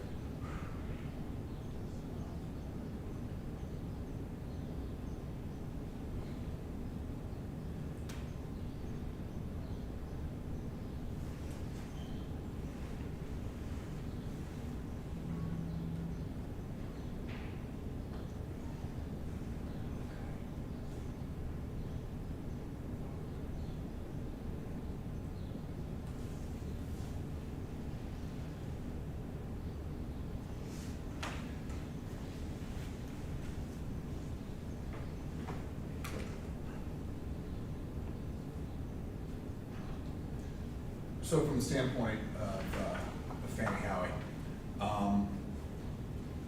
obviously, there are some decisions the board is involved in. And obviously, every decision ultimately the board is responsible for. But a lot of what you're doing in building a building, we're not there with hard hats on telling you how to do it. So to get a roadmap for the types of decisions we're going to need to make, because you build more school buildings than we have. Obviously, there are some things that are set in stone. Bob and I met as liaisons for the board with Conger, with Fannie Howie, with our treasurers, with our treasurer, with our superintendent, to discuss kind of what those things might be. One thing that we talked about was, do we revisit any issues, right? One thing that was revisitable was the pitch roof. Bob and I discussed it with everybody in that room, looked at the fact that we're looking at somewhere around $250,000 to $300,000 in costs alone just for a revisiting of that decision. And so where we had left it at the last meeting was that if that's something anybody wanted to do, we could raise it and call a special board meeting. I can tell you I'm not going to do that. I don't have the intention of revisiting that at that point based upon the information that we learned. And so that comes down to the footprints, the cost of changing the footprint, making any decisions along those lines. That takes us back. There's delay costs, there's costs for redrawing, everything else. And so what we're really looking at and correct me if I'm wrong, what we're really looking at from the types of the decisions that the board is going to have to make and help us out with this based upon your experience. We're going to have to give a thumbs up or a thumbs down on potential removal of items in order to meet our budget once we see what some things are gonna cost. We have somewhere around 2.48 million that was taken out from the original $52 million budget to get it down to the 50 of what we put back in. Those are gonna be factors we have to consider. But as it pertains to the building project alone, what other decisions are we gonna have to make? Well, I guess first, we want to know that the board is comfortable with the design as we're showing it, because that's very important that this is a design that you feel is fitting what works with values. So we want to make sure that is something that you're all comfortable with. As you just said, we're going to get some cost estimates at the end of the month. At that point in time, if we get a cost estimate that's higher than the current budget, our team will first get together and come up with a list of ideas for your consideration. Ideas that some may be completely unacceptable. Some you may say yes, and some you may say, can we keep that one down? That, right now, those are going to be your biggest decisions, is to prioritize what can and can't fit into the budget, if that happens, and to be able to, I guess, take our list of ideas and then help us formulate how we can move forward. This design development exercise is normally the most challenging on any project that we've ever done. It's always the time when the rubber meets the road on the budget. Because once we've gotten to those difficult design development decisions, we are simply completing the design as shown so that it can be given to the CM so they can actually bid the project. And then we'll understand what the market cost would be. But we want to go into that with open eyes and be able to have that list of priorities so we can move forward. So once you've given us our options and we've done the hard work of making the decisions that we have to make, we still then have to see how Conger does in terms of bidding that out before we're going to know what our guaranteed maximum price is. Yes, what will happen then is we will move forward with any adjustments to design development. We'll essentially complete documents, and near the completion of the documents, Conger, the construction manager, will come up with what's called the guaranteed maximum price. That is the amount that they are saying that they're essentially locking in for the base project. It's not at that point in time 100% hard bid. Let's just say whatever that number is your guaranteed maximum price. If it came in over that, when they bid it out, they eat that cost.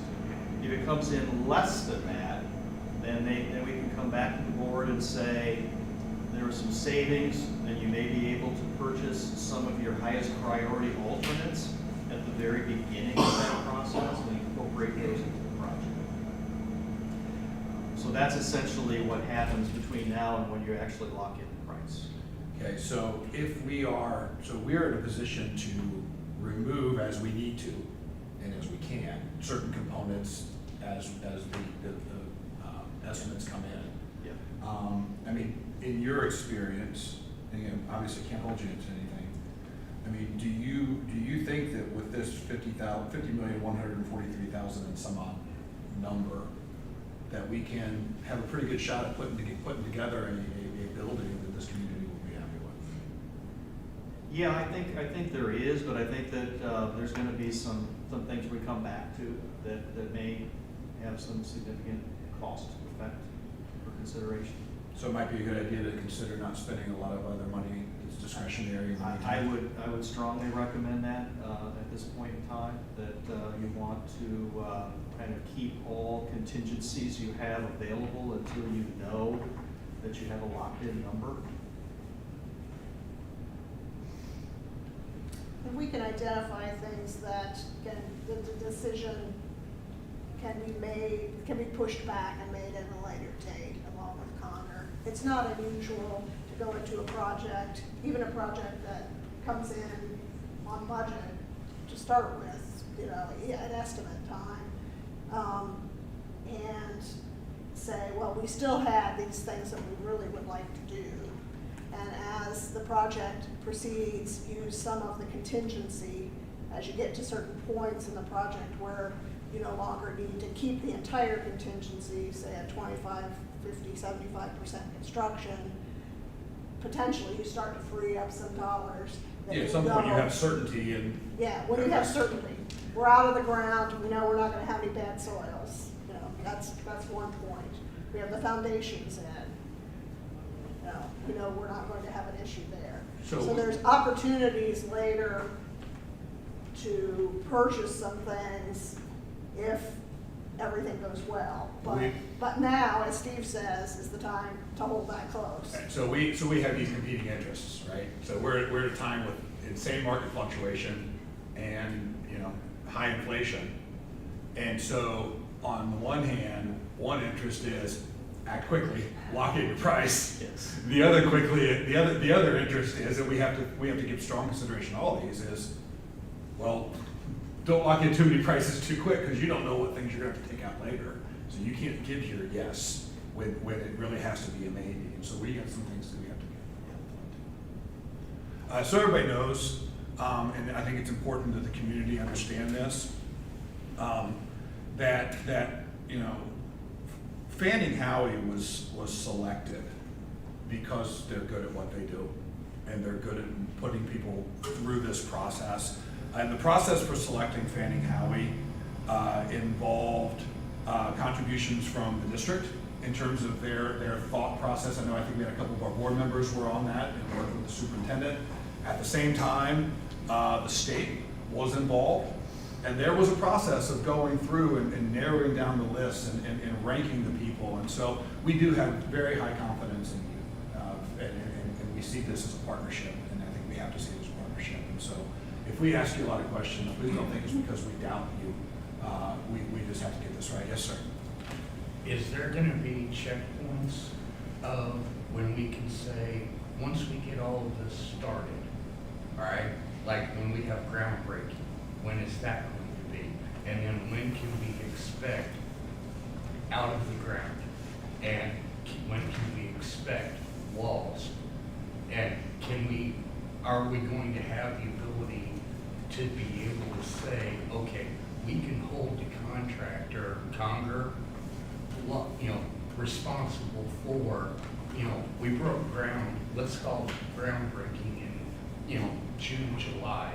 And in December, we're not out of the ground yet. Can we hold Conger responsible at that point? Or is that something that we have to go through the state for? And, you know, meeting checkpoints along the way, because all of us in our jobs and in our lives, you know, we've all had to meet checkpoints. You guys and what you do have to meet checkpoints. And I remember doing that a long time ago too. But, you know, are we going to have that ability to say, okay, 3 months after we break ground, we're going to be out of the ground? There are a lot of circumstances that affect progress, that can affect how quickly things get done. And some of them become beyond the control of anybody. I mean, whether and or what we already know about are availability of you name it, any type of material. Those are things that we can't predict. But what we can do is we can set ourselves up for success, because what happens is there will be a planned date for when groundbreaking will be. At this point in time, if everything went well, it could be the end of May, early June, when they actually start doing some work. The CM will be responsible for creating a complete construction schedule, start to finish. And it's very, very It's very detailed, and there are meetings every single week, and at every meeting, We are looking at a 3-week look ahead of what's going to happen. So there are milestones along the way. And so we, basically, things won't slip because nothing will really get passed each week until we understand what's happening. And if there's something beyond anyone's control, why, then we all talk about it. But as Mr. Rudd said, this is a team effort, and there's the owner, Valley View, OFCC, the CM, and the architect. And we're always talking, and we're always working to try to find the right solution to move forward. So while we can't say there's a penalty clause if you don't do something, we're all working together to achieve the same goal. You know, one thing we discussed at our meeting a couple weeks back with construction folks, you know, was whether or not, you know, we wanted to, you know, bring in an owner agent, right? So we talked with Congress. They said about 50% of the jobs that they work on, there is a construction professional who's tasked with being the eyes, being the ears, being the feet on the ground for the district, right? Because the board can't do that. You know, and so we're going to need to think about whether or not that's worthwhile. Frankly, we're kind of far into the process to do that. We have to assess what level of confidence we have in the people that we have doing the work in Conger and Fannie Howie and their ability to keep the job on track. And so we do have options, you know, and I know Bob's been attending the core meetings. He's a better man than me. And keeping us informed as a board, I think, is going to be huge. And so I think everybody, and I know especially me, and I can only speak for myself, you know, share the desire to make sure this keeps moving.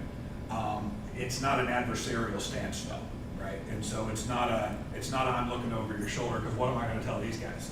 You know, they do what they do, and their reputation, it really depends on how well they do it. And so they're as incentivized, I think, as we are to make sure that it keeps moving. That's my thinking. I just wanted to make sure that we have, you know, because, you know, whether we like it or not, you know, we are, you know, rapidly approaching where, you know, our expected completion date is rapidly approaching from a construction point of view.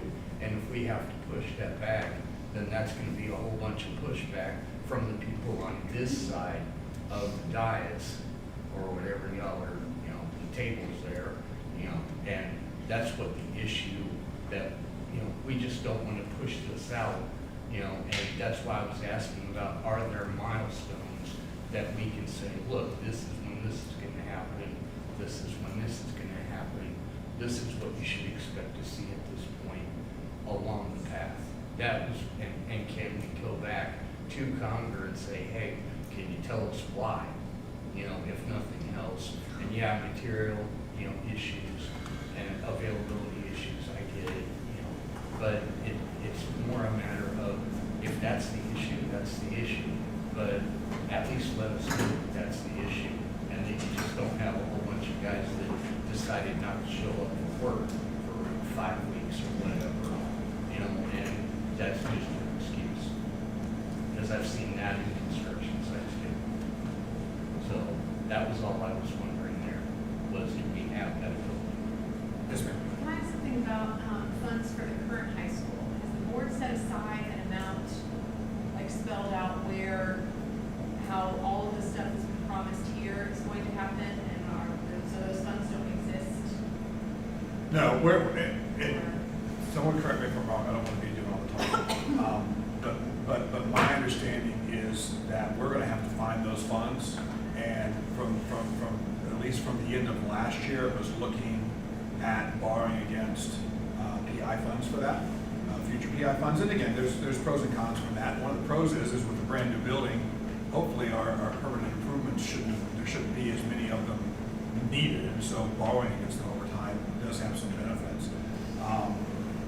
No, we do not have at this point any clear-cut numbers as to the cost, or let alone really what exactly we're going to do. We've got some very broad, rough estimates, but that's it. We got to see what this hard number comes back at first before we can see what we can actually do to this building, because our main concern should be. I agree, That but building. part of like what we need here won't exist, like we'll need it in 2 years. You know what I mean? So Absolutely. if we want to have a theater, there won't be one.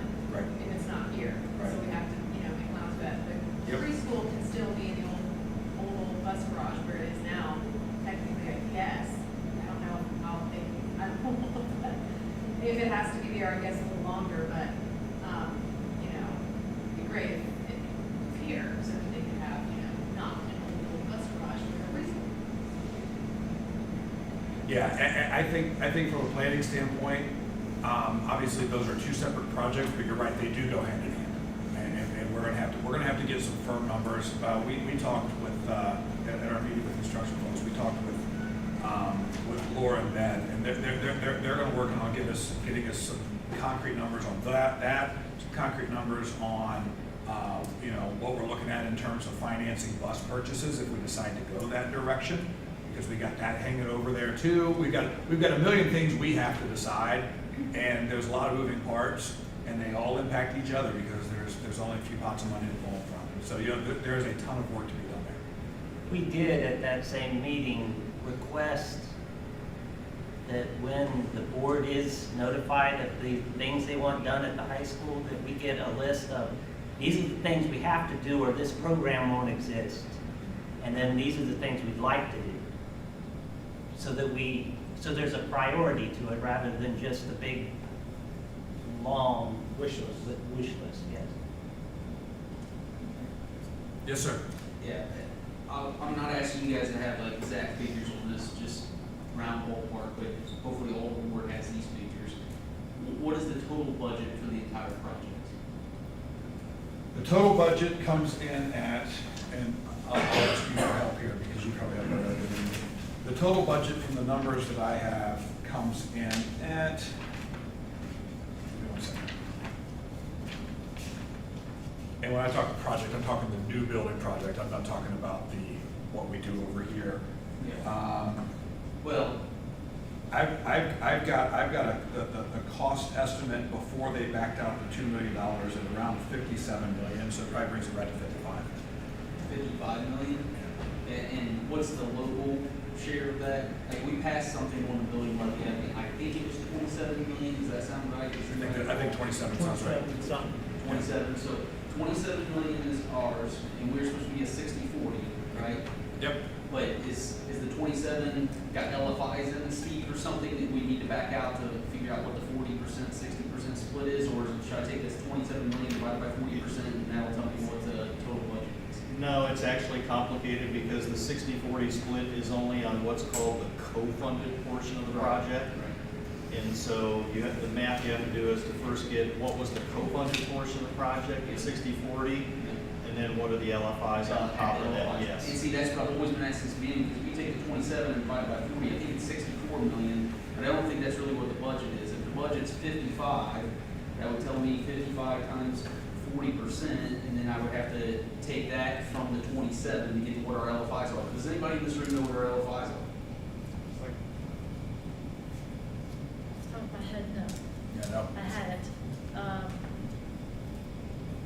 That would be a great question for Laura, and she'll be at the meeting on the 21st. No, it's not. Is it 8 million? Eight something, I thought. Yeah. Under 9. Okay, somewhere in that 8 million-ish, okay. And then, if you're saying the total budget is 55-ish, and then there was this estimate that was 50, Steve, doesn't the 50 that was estimated back in November, that has like a 10% buffer for inflation in it? Does that sound right? I think it's what Congress had told me, that there's gotta be some kind of buffer there from material costs already built into that. I'm not aware. Well, there was an estimate that they did in November, but what they did is they had probably a contingency or market conditions line item within that. Yeah, which is, I thought he said somewhere around 10% of the total material cost in that. Does that sound? I don't know. Okay, all right, so roughly we have an estimate of 50, our total that we can spend is 55 million, so we have this $5 million buffer plus whatever contingencies already built in. Does this sound right? Hey, I don't want to be frustrated, but this is why I'm frustrated. It's like, these are numbers we should be able to spout off as a board left and right. Like, The treasurer should, yes. No, you should know this. You should know what our project is and how much. 55 million. Okay, 55 is what we can spend, and 50 is the estimate we have right now. No, 50 is the estimate before you add in the contingency, before you add, there's two components of contingency, one's 2%, one's 2.26%. There's 1.3 million for construction stage personnel, one for general conditions, which someone who does this can tell me what those are. But that's where we get. I can show you. So it kind of gets us up to the 55. That gets us up to 55. Okay, so we basically with what they give us in November, we're at the threshold. So Yes. all the LFIs are basically chosen in this. That's where we're at. point. So, Okay. and where I'm getting at, this was the original 57 that had their 52 in it. And then to satisfy the state, they had to back out some things to get us to 50. We've got a list of what those things are, which I think will be the things that will probably be at the top of our list of I'll call them options, because we obviously don't have to have them, but we'd like to. But we need to remember that those get bumped down the list, because with the turn lane and the work we're going to have to do out there, with figuring out something to do with the house in front, we've got some have-tos in front of our options. And so we're going to have to make a list. And from where I sit, the list of options that was talked about at the end of last year, that kind of really want to type things, where we're talking about, maybe an extra driveway to the back lot, where we're talking about athletic fields. I don't know that we get to those, and we might not get to those anytime soon. And the reality is that we're going to have to be constrained by what money we have, and what comfort level we have in terms of borrowing against our PIs. And then we're going to have to say, okay, what really does go to the student academic experience, and what can wait. And there are some things that are just going to have to wait, and that's unfortunate, but that's where we are. Yeah, no, and I appreciate, listen, I'm not trying to nail anybody numbers, but I think at this point in the project, we all should be able to say, this is how much the total project costs. This is our locally funded share of it. This is how much the LFIs were within that locally funded share. This is what we're spending the LFIs on, and this is how much money we have left, which sounds like zero at this point in time. So at this point, everything that's in these drawings is what we have budgeted, and that's before inflation goes up. We may be cutting things out of this, not adding anything to it. So I get tired of hearing Ben or anyone else talk about, well, we could do this. No, we can't. We can only back away from what we've done at this point or what we have in there. And I think this is the transparency that really frustrates me, is that the board can't spout these things off pretty clearly. And so I'll leave it there, but I do think you guys owe that to us as representing the community, to know when we're having the biggest project in the history of the community, to know the numbers pretty well. That we can talk about them in a ballpark fashion at a meeting like this that is the building project. Nice. Yes, sir. Yeah. There are a lot of different checkpoints in this project, and the numbers will change every single time. If you'd ask the OFCC what will be the total cost of the project, their answer will be, we'll know that when it's closed out. And I'm not trying to be sarcastic. That is the truth, is that we do not know the total cost of this project until it's done. When we get the design development estimate, that'll be a new point. Everything that's happened in the past is the past, and honestly has no relevance to the next estimate we get. And then when we get the GFP, that'll be the new number, and the design development estimate will become irrelevant again. The district will have to sign what's called an LFI MOU, Memorandum of Understanding, at each checkpoint. And that will document what that LFI is at that point in time. And that will change. And that will change at GMP, it will change as the project goes on, and it will change until we get to the end of the project. So it's a moving target. So there really isn't a hard and fast answer to the question. The total expenses aren't right. There's a buffer built in. There's a lot of contingencies. Yep. So I think the prudent answer of not knowing how much you can spend until you get to a GMP is a prudent answer, because you don't really know what the cost is until then. But that LFI amount, and I've heard a lot of discussion about LFIs and what is and what isn't and what was, it's all going to change. It's all going to change throughout the process because it will be affected by the next estimate that we do, by the market conditions, and by the project as it moves forward. So help explain it to me, because I may not be, even as a CPA, able to follow what you're saying, which is so kind of surprising. It must be that complex, but there's a budget for this project that we cannot go past. We should know what that is. There is a dollar amount that we put on the ballot that we shouldn't go past unless we decide to hawk the PI fund or whatever else. Yeah. We should know that amount today, Steve. There is an LFI portion that we shouldn't be able to exceed. You're right that these things will change, absolutely. Spending will change, inflation will change, all that kind of stuff will change, but we're plus or minus $2 million, which is what I just served up. I don't quite understand how some of these things can change by more than that in these total budget, what our portion is at the locally funded stage, and what the state's portion is. So that's where I'm a little frustrated is, I 100% agree. As we get to gates and checkpoints, the estimates will change, our splits could change, because if it goes up, we may have to fund more locally, but there are certain hard and fast things that we should all be holding hands on where we're at, and how close we are in the total spend to what those hard and fast things are, and how much buffers are built into that right now for material inflation, et cetera, to know that, hey, I sit and work in commodities every day, and they've gone up 40% over the last 6 months. And so if you're telling me 4 months ago is when we got this estimate, I can see how our material costs will go way beyond the 10% inflation. But there's some things that we should be able to have a line of sight to that we do not have, Steve, at this point in time.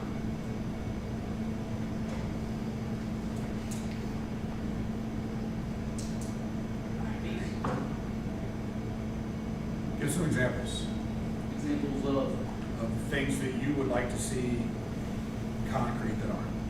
Well, they may be concrete already, but the point is, when we continue to talk about this as a board, we don't say that we have a $55 million max gap with a $27 million max LFI amount, and today, with what you're seeing on the screen, that puts us at $54 million. And so if inflation goes up 5% because material cost is $30 million of the project, and inflation goes up 5%, that is now $600,000 more, and so we need to cut $600,000. These are the types of things that we should lay out right now. The levy had the LFIs and our percentage that we had to cover. That's right, the 27 million, right?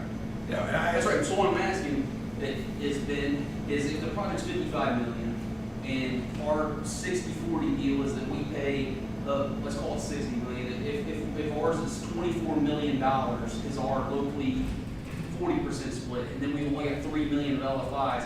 Somebody tell me what our LFI list is and what that $3 million is going for, and then the 24 million and how much of that is already to this project, and then how much is the buffer from what this project is to inflation and all that kind of stuff, what's built in there, like how much wiggle room do we have? And we may not know that until next month or whatever you said, May, when they come back with that next one, but I think at that point in time, and Steve, you're gonna tell me, well, that's when it'll happen, but at that point in time, we've gotta know exactly how much room we have, because I feel like no one knows right now how much room we have, what decision we can make, but it sounds to me like the more questions you ask, we really don't have any room. We're actually gonna have to make We're gonna have to cut. Yeah, no, We're gonna have to cut. Yeah, There's no doubt about it with the inflation. There's no doubt. I don't think there's really any question about. And so to your point, you just said 30 seconds ago, we probably can't have fields, we can, like, to continue to talk about these things like they're options just seems irresponsible. Who said we probably can't? When we sit at these building committees, we don't get into any numbers, and that's what I said at the meeting that you misunderstood at the board meeting a month ago. I said we don't discuss any numbers at the building committee, and you said you don't have any numbers. I didn't say I didn't have them. I pay attention to what you guys talk about the board. I try to jot down every bit of the numbers I can, and it comes out of that. But at the building committee, we do not talk numbers. And that seems ridiculous to me that we just sit and talk about, well, we can do this, well, we can do that, and there's no numbers that come along with this. And so somebody needs to have them, and so when I post them back to the board, and the board can't tell me what the specific LFI number is, and what the specific total exact budget and that kind of stuff, that's pretty frustrating that we're a year and a half into the project. We voted on this thing in what, April of 2020, so we're 2 years into this project, and we still don't have those numbers nailed and able to recite them at which for anybody. So just to recap, as we discussed earlier, there's nothing on this other than the pitched roof that isn't within the estimate that we've been given of $50,123,000. That's going to take us to the 55. We're maxed right there, right? So there go, and then we're going to take 1.7 million of our borrowed against our PI fund. Yes, sir. Is going to take care of the pitched roof, right? And so at that point, we've got to wait until we get our more concrete numbers. We are going to have to probably back some things out. I don't think, especially now that we know that we're going to have to deal with the buildings on the property already, and that we're going to have to deal with the turn lane and the costs that are there. You know, there may be benefits that we can save along the way, depending on what happens with the Germantown building and all that. We'll see. That's some money that could potentially be in our pockets, not out of our pocket. But yeah, it is. I don't think there's any confusion that where we are on this building project, and to me, it has to be a building project, not a grounds project, because the things that go behind the building aren't the building. The community voted on a building. This board has to deliver a building, right? There's the option of not building now isn't an option. We have to deliver a building. And so we have to deliver a building that we can afford. That's going to put us at the 55. And if that means taking away or dipping in and leveraging PI funds for the building, then we're gonna have to do that. The fact is, we can't know the specifics on any of those numbers until we have hard and fast numbers. And if inflation goes up to 2 million and offsets, Then we're borrowing against PI funds. what's I gonna say though, but when we have it, we don't, I don't think, I just wanna make sure we can't revisit the pitch roof at that point in time, like it'll be a ship sail. The revisitation could still happen. It would be costly to do that. Okay. And the numbers we were looking at, just the delays alone, in addition to the work that they would have to do to redo the design work that they've done since it's somewhere around $250,000 to $300,000. And so that's money. I mean, that's money that, but again, I mean, if you can save 1.7 and spend 300, you know, that 300 becomes a sunk cost. Yeah. And you have to view it as that. But at the end of the day, there are benefits to the pitched roof, both in terms of longevity and some other things. And I do feel like there's a strong sentiment in the community that they want. Fair, so let's just hold here, let's just say that it goes up a couple $1 million. And this is not to play pie in the sky, but just a scenario plan a little bit. The options are either borrow further from PI or other, right? You cut out of the project $2 million, or we levy hardly against the OFCC to try to absorb some of this inflation, which Steve said there's some potential there. Some potential, but the fact is we don't have any guarantees on that. So basically that's our. We got 1 year out of them already, like by doing this extra part of it, we got one inflation year taken care of, which, well, do you know what that number was? From going to, from 19 to 20 costs? It's like $40 more a square foot. Right. I don't know what that total was. So $40 a square foot for the whole project, so. And you had a question that I didn't hear. No, I appreciate that, but I guess that's my thing, Ben, is like, doesn't that seem like it's something to go upon and build upon and say, this is extraordinary times, you've never seen this kind of inflation in the last 30 years, this kind of material cost increase in commodities, like, to build upon that. But I guess my question is, you can only do those three things, and I wanna make sure that's what we're saying, is you can only leverage further the PI or other borrowings that we have, which has a max of what amount could we borrow even from the PIs? How much is that? I mean, because we only get so much a year, right? 100 or 1 point something a year. And so if we've already got the 1.7 spent in the building, is there even more PI that we could use for inflation? Well, the question is, what do we need that PI for other things too? We've got more questions, we have answers. That's absolutely a reality. Okay, well, this opening session, I'm trying to understand what's our decisions that we even have. You talk about being divested of decisions. What are the decisions we have at this point in time? Because inflation's coming. Yeah. It's coming. We know we're going to have to either back out, you know, so do we have the list ready? And I know Steve said he's going to join this team and he'll come up with some options, but I'm wanting to hear from the board. Are you guys thinking we're going to lever the PI fund or other borrowings? Are we going to cut from the project? Or are you guys going to go after the FCC and maybe it's all the above, right? That's always the easy one. Well, you're certainly going to see what you can do with OFCC, whether that's dealing with them directly, or whether it's working with our local legislators to see if they can pull some strings, and then we may have an option there. But at the end of the day, we don't have any. The questions are always, well, what can I control and what can I not control? I can't control what the OFCC does. I can't control what the legislature does. So what we can control is the access to the funds that we have internally and the features that are realistically removable from the building to get the cost down. When we get these harder prices, we'll have square footage price on blacktop, concrete, stuff of that nature, that where we can downsize certain areas, cut off this. Yeah, there'll be a breakdown. So when we get that hard number, then we can start saying, okay, when you were talking about all the sidewalks we see, we could start cutting those areas so that we come up with the shortfall. My expectation is when we have that number, it's going to be a combination of cutting things and having to borrow a little bit of money. That's what I think. I mean, we're already borrowing for the roof, and I would like to see borrowing as little as possible. But at the end of the day, we won't know that. We won't know that until we have better numbers, and those are coming, and there's a process for it. And realistically, with the OSFC, I mean, even if you could get them to push more into the project, that's a very long process. So you have to have some way of dealing, either the project stops, or you have to have some way of dealing with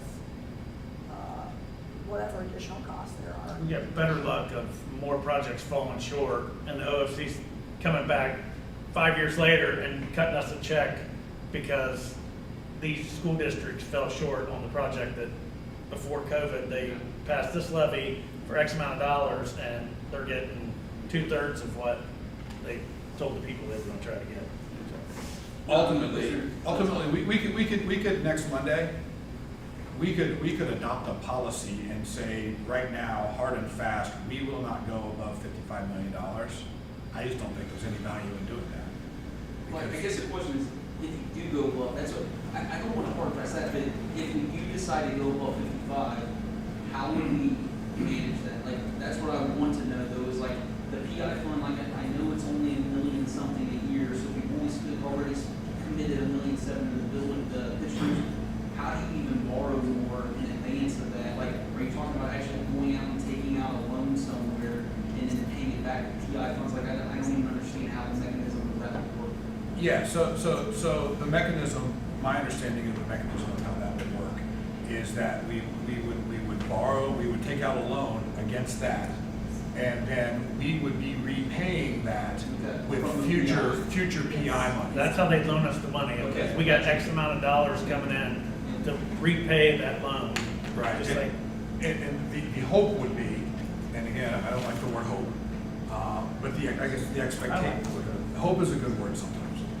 The expectation would be that at least in the foreseeable future, because there's also another component of our school finances, that as part of this project, we have to put back a certain amount of maintenance money every year. What's that? $125,000 a year that's going to be put back automatically. It's already been since for a couple of years. New building maintenance. And so we would like to think that our need to spend too much money from the PI fund should be stalled for a period of time, barring the unforeseeable, which is again another dangerous thing to say. But so the idea of borrowing his PI fund isn't just like that new college graduate that got a new credit card and just go, let's just run it up, we'll worry about it later. It's part of a plan, but at the end of the day, we have to put together a plan, and in every plan, we know that only God knows the parameters. Everything else is just estimates until then. And with time, we'll have better information and fewer estimates. and the PI money that, for the older buildings, the stuff that we don't have to spend during this time, is money that we'll have if we don't have to spend that money on the older buildings from the time of now until we're in the new ones, and then if we don't have to tear those buildings down, that's more money that we don't know what's gonna be there. I mean, there's no telling that number, I mean. And that's built in as all the tear down of all the buildings is already. Yeah. Those are all good questions. No, I mean, listen, I know you guys are in a tough spot, but when you said something a little while ago, and not to backtrack and you keep crying or spill milk, you said this is a building project, right, not for the grounds. That's not the way it was pitched to the community, to be honest with you. It was no junior high, we're gonna take that $5 million plus a bunch of other LFIs, and we're gonna build you a campus with all kinds of facilities, and you're gonna have athletic facilities and all kinds of things. That's what was pitched to the community. So we got it pretty twisted along the way, of putting the junior high in, adding more classes, spending LFI dollars that was never pitched. And I can tell you because I ran the levy campaign. I was the person that chaired. And I'm pretty pissed off about what was sold to the community and what is now being given to them and what is being told that we could keep, we could. That's always the words that come out of Ben's mouth. That's always the words that we use within the building committee is we can do this. You said it tonight transparently, and that's what I'm asking for, is we truthfully are divested of any more incremental benefits on this project. What we will get at best is what we're looking at, and that is at best. And I think it's the sooner the community comes to that realization, the better, and then we can get down to making the tough choices that we have to go forward and quit playing pie in the sky games of what we can do. Because there's not a lot we can add to this one. And that's fine. And we're living in a tough situation with inflation and everything else, but we should be really realistic, and it should have been for the last 6 to 8 months of where we stood with this budget, and that was at the tap max when we put the junior high in and the other things that we did. I think it's a fair assessment of where we are. In the junior high, that decision really hurts me to this day because that was not what was sold to the community, and that's what's put us in this financial predicament that we're in today. Well, I mean, everyone got opinions about that, but I know what was sold, I know you were on the levy committee, I wasn't. But I know that from a financial standpoint, it was told to you, everything that was told to us, and Steve, correct me if I'm wrong, it was a no-brainer adding the square footage for a building for kids than a wish list of a sports facility or a track that these kids already have. That this is what I want. The longevity of students being in a building. And what you're saying though is the value per square foot made a lot of sense to do right now, which I understand what you're saying, but you have to look into the alternative of we have a lot of other things, inflation's going on, all these other things that are happening at that point in time, and say we may have to pass up this value at this given time to do what's best for the project of a community that hasn't trusted us in years, knowing that we can get a levy for a junior high in the future if we deliver exactly what the community asked for and approved.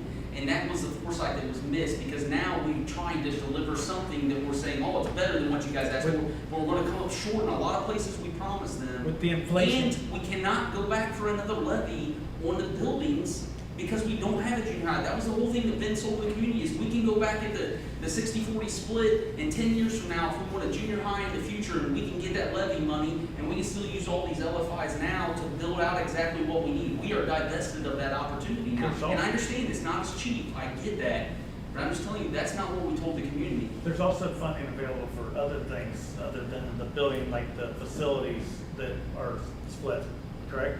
That we can go, like, the track and stuff, is that, all that stuff is LFIs. So there's nothing other than the building that is the 60-40 split, correct? The building, the paving. The grading. The support facilities in terms of utilities. The grading of the 3 fields is part of the 60-40 split. Right. So, Okay. I'm sorry. yeah, no. Well, ultimately, I'm a big fan of dealing with what we can deal with. And I hear your frustration, I share some of it, and I've been vocal about what my thoughts, and I know people disagree with me, and that's okay. We disagree about lots of things, it's all right. But in terms of this board's focus, it is a completely fair statement that where we are is we have a K through 12 building to build. And we have to do it. We have to do it. We can't not do it. That's not an option anymore. And so we have to do it in a way that does not make us house poor. Because we've all known people who are house poor, who got too much house and couldn't afford to live in it. And we can't do that as a district because we're going, you know, we simply don't have that luxury. And I guess being house poor is not a luxury. And so I hear your frustration, but we are where we are. And you know, I think that the best use of my mental energy and the board's mental energy is to say, okay, well, we're where we are. How do we make this the best it can be where we are? I appreciate that, and the only thing I would say is learn from the situation of telling the community one thing. You know, we couldn't pass this for years, right? We struggled, the community didn't listen, there was a lack of trust. We went out and tried to be very transparent. My whole entire thing was, I'm going to be as transparent with you about what we're going to do and how we're going to do it. And I feel like a complete liar. And I didn't make that decision to become a liar. And it's unfortunate, and this is not about me, but in the future, you shouldn't lie to the community and change directions. And if you are, you need to really be a lot more transparent than what happened in this situation. And I try to keep up with everything you guys are doing, and I felt like there was a lot of lack of transparency. So you're right, we're not changing directions. We can't go back and cry over spilled milk, but what we can do is learn from things. And we need to learn from this one, because you can't change 5 million of your LFIs when you only have 8 or 9 million of it. You can't change 50% of what the community could have had to do what you guys are think is different without having a communication and a dialogue with the communities and the stakeholders in the community. So let's learn from them. Appreciate your comments. Any other thoughts from the board? Questions? I think that when you're thinking about this, about voting on this next week, I think the one thing that we need to, that you guys should be thinking about is, can we make the changes that we talked about here tonight within the budget that we have? Otherwise, why are we building the building the way we are? Because you can't do a school and have traffic issues from day one where it's just not a feasible thing to think about. And you can't have a school built where you have 20,000 square feet of asphalt and concrete at a cost of, call it $100 a square foot combined, that nobody uses but maybe 2 or 3 or 4 times a year. You know, and there were you know, when you looked at the 30,000 foot view, there were all these roads and everything that looked like they went to nowhere. And I don't, you know, maybe I missed where some of those went and what the use was, but building a road that just goes to up onto the fields for nothing, maybe we do that in gravel instead. Well, and that's what I said, is it'll probably end up being gravel. The reason that is there is because that was requested by the police and fire department, we reviewed the plans with them because they were afraid that somebody was injured on those fields. Okay. They needed a way, yeah. Okay. Understood what you're You saying, know, yep. but, you know, it just I think looks like gravel there's is a all lot right. that, you know, everything, you know, a 300-foot driveway, you know, costs almost $2,700 to have gravel put on it. I know, I looked the other day, because that's what we have, and it's $2,700.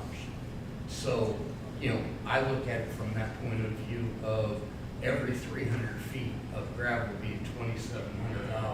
That starts adding up into millions of dollars for traffic jams.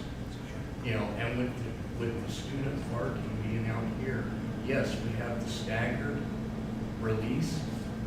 I'm glad that the buses are at the back, because you still have students walking back and forth, and that would be an issue there as well. You know, and I'm more concerned with ingress and egress, you know, overall, especially if we have sporting events. Where are those people going to park?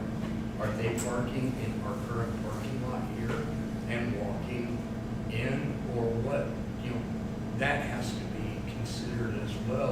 not just our own students, it's people from other communities coming in, and they look at the way we go in and out of our building and go, well, these people are dumb for the way they designed this.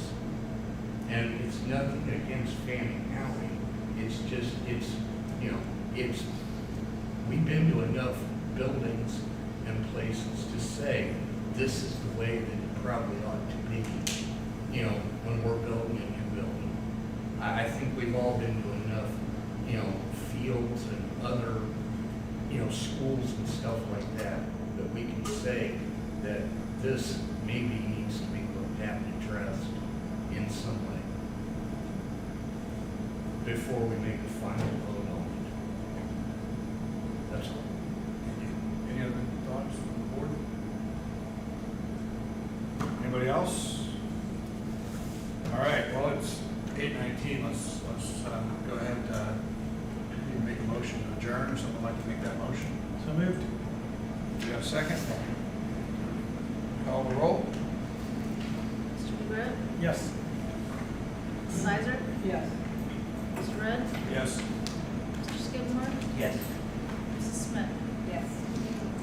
Thanks, everybody.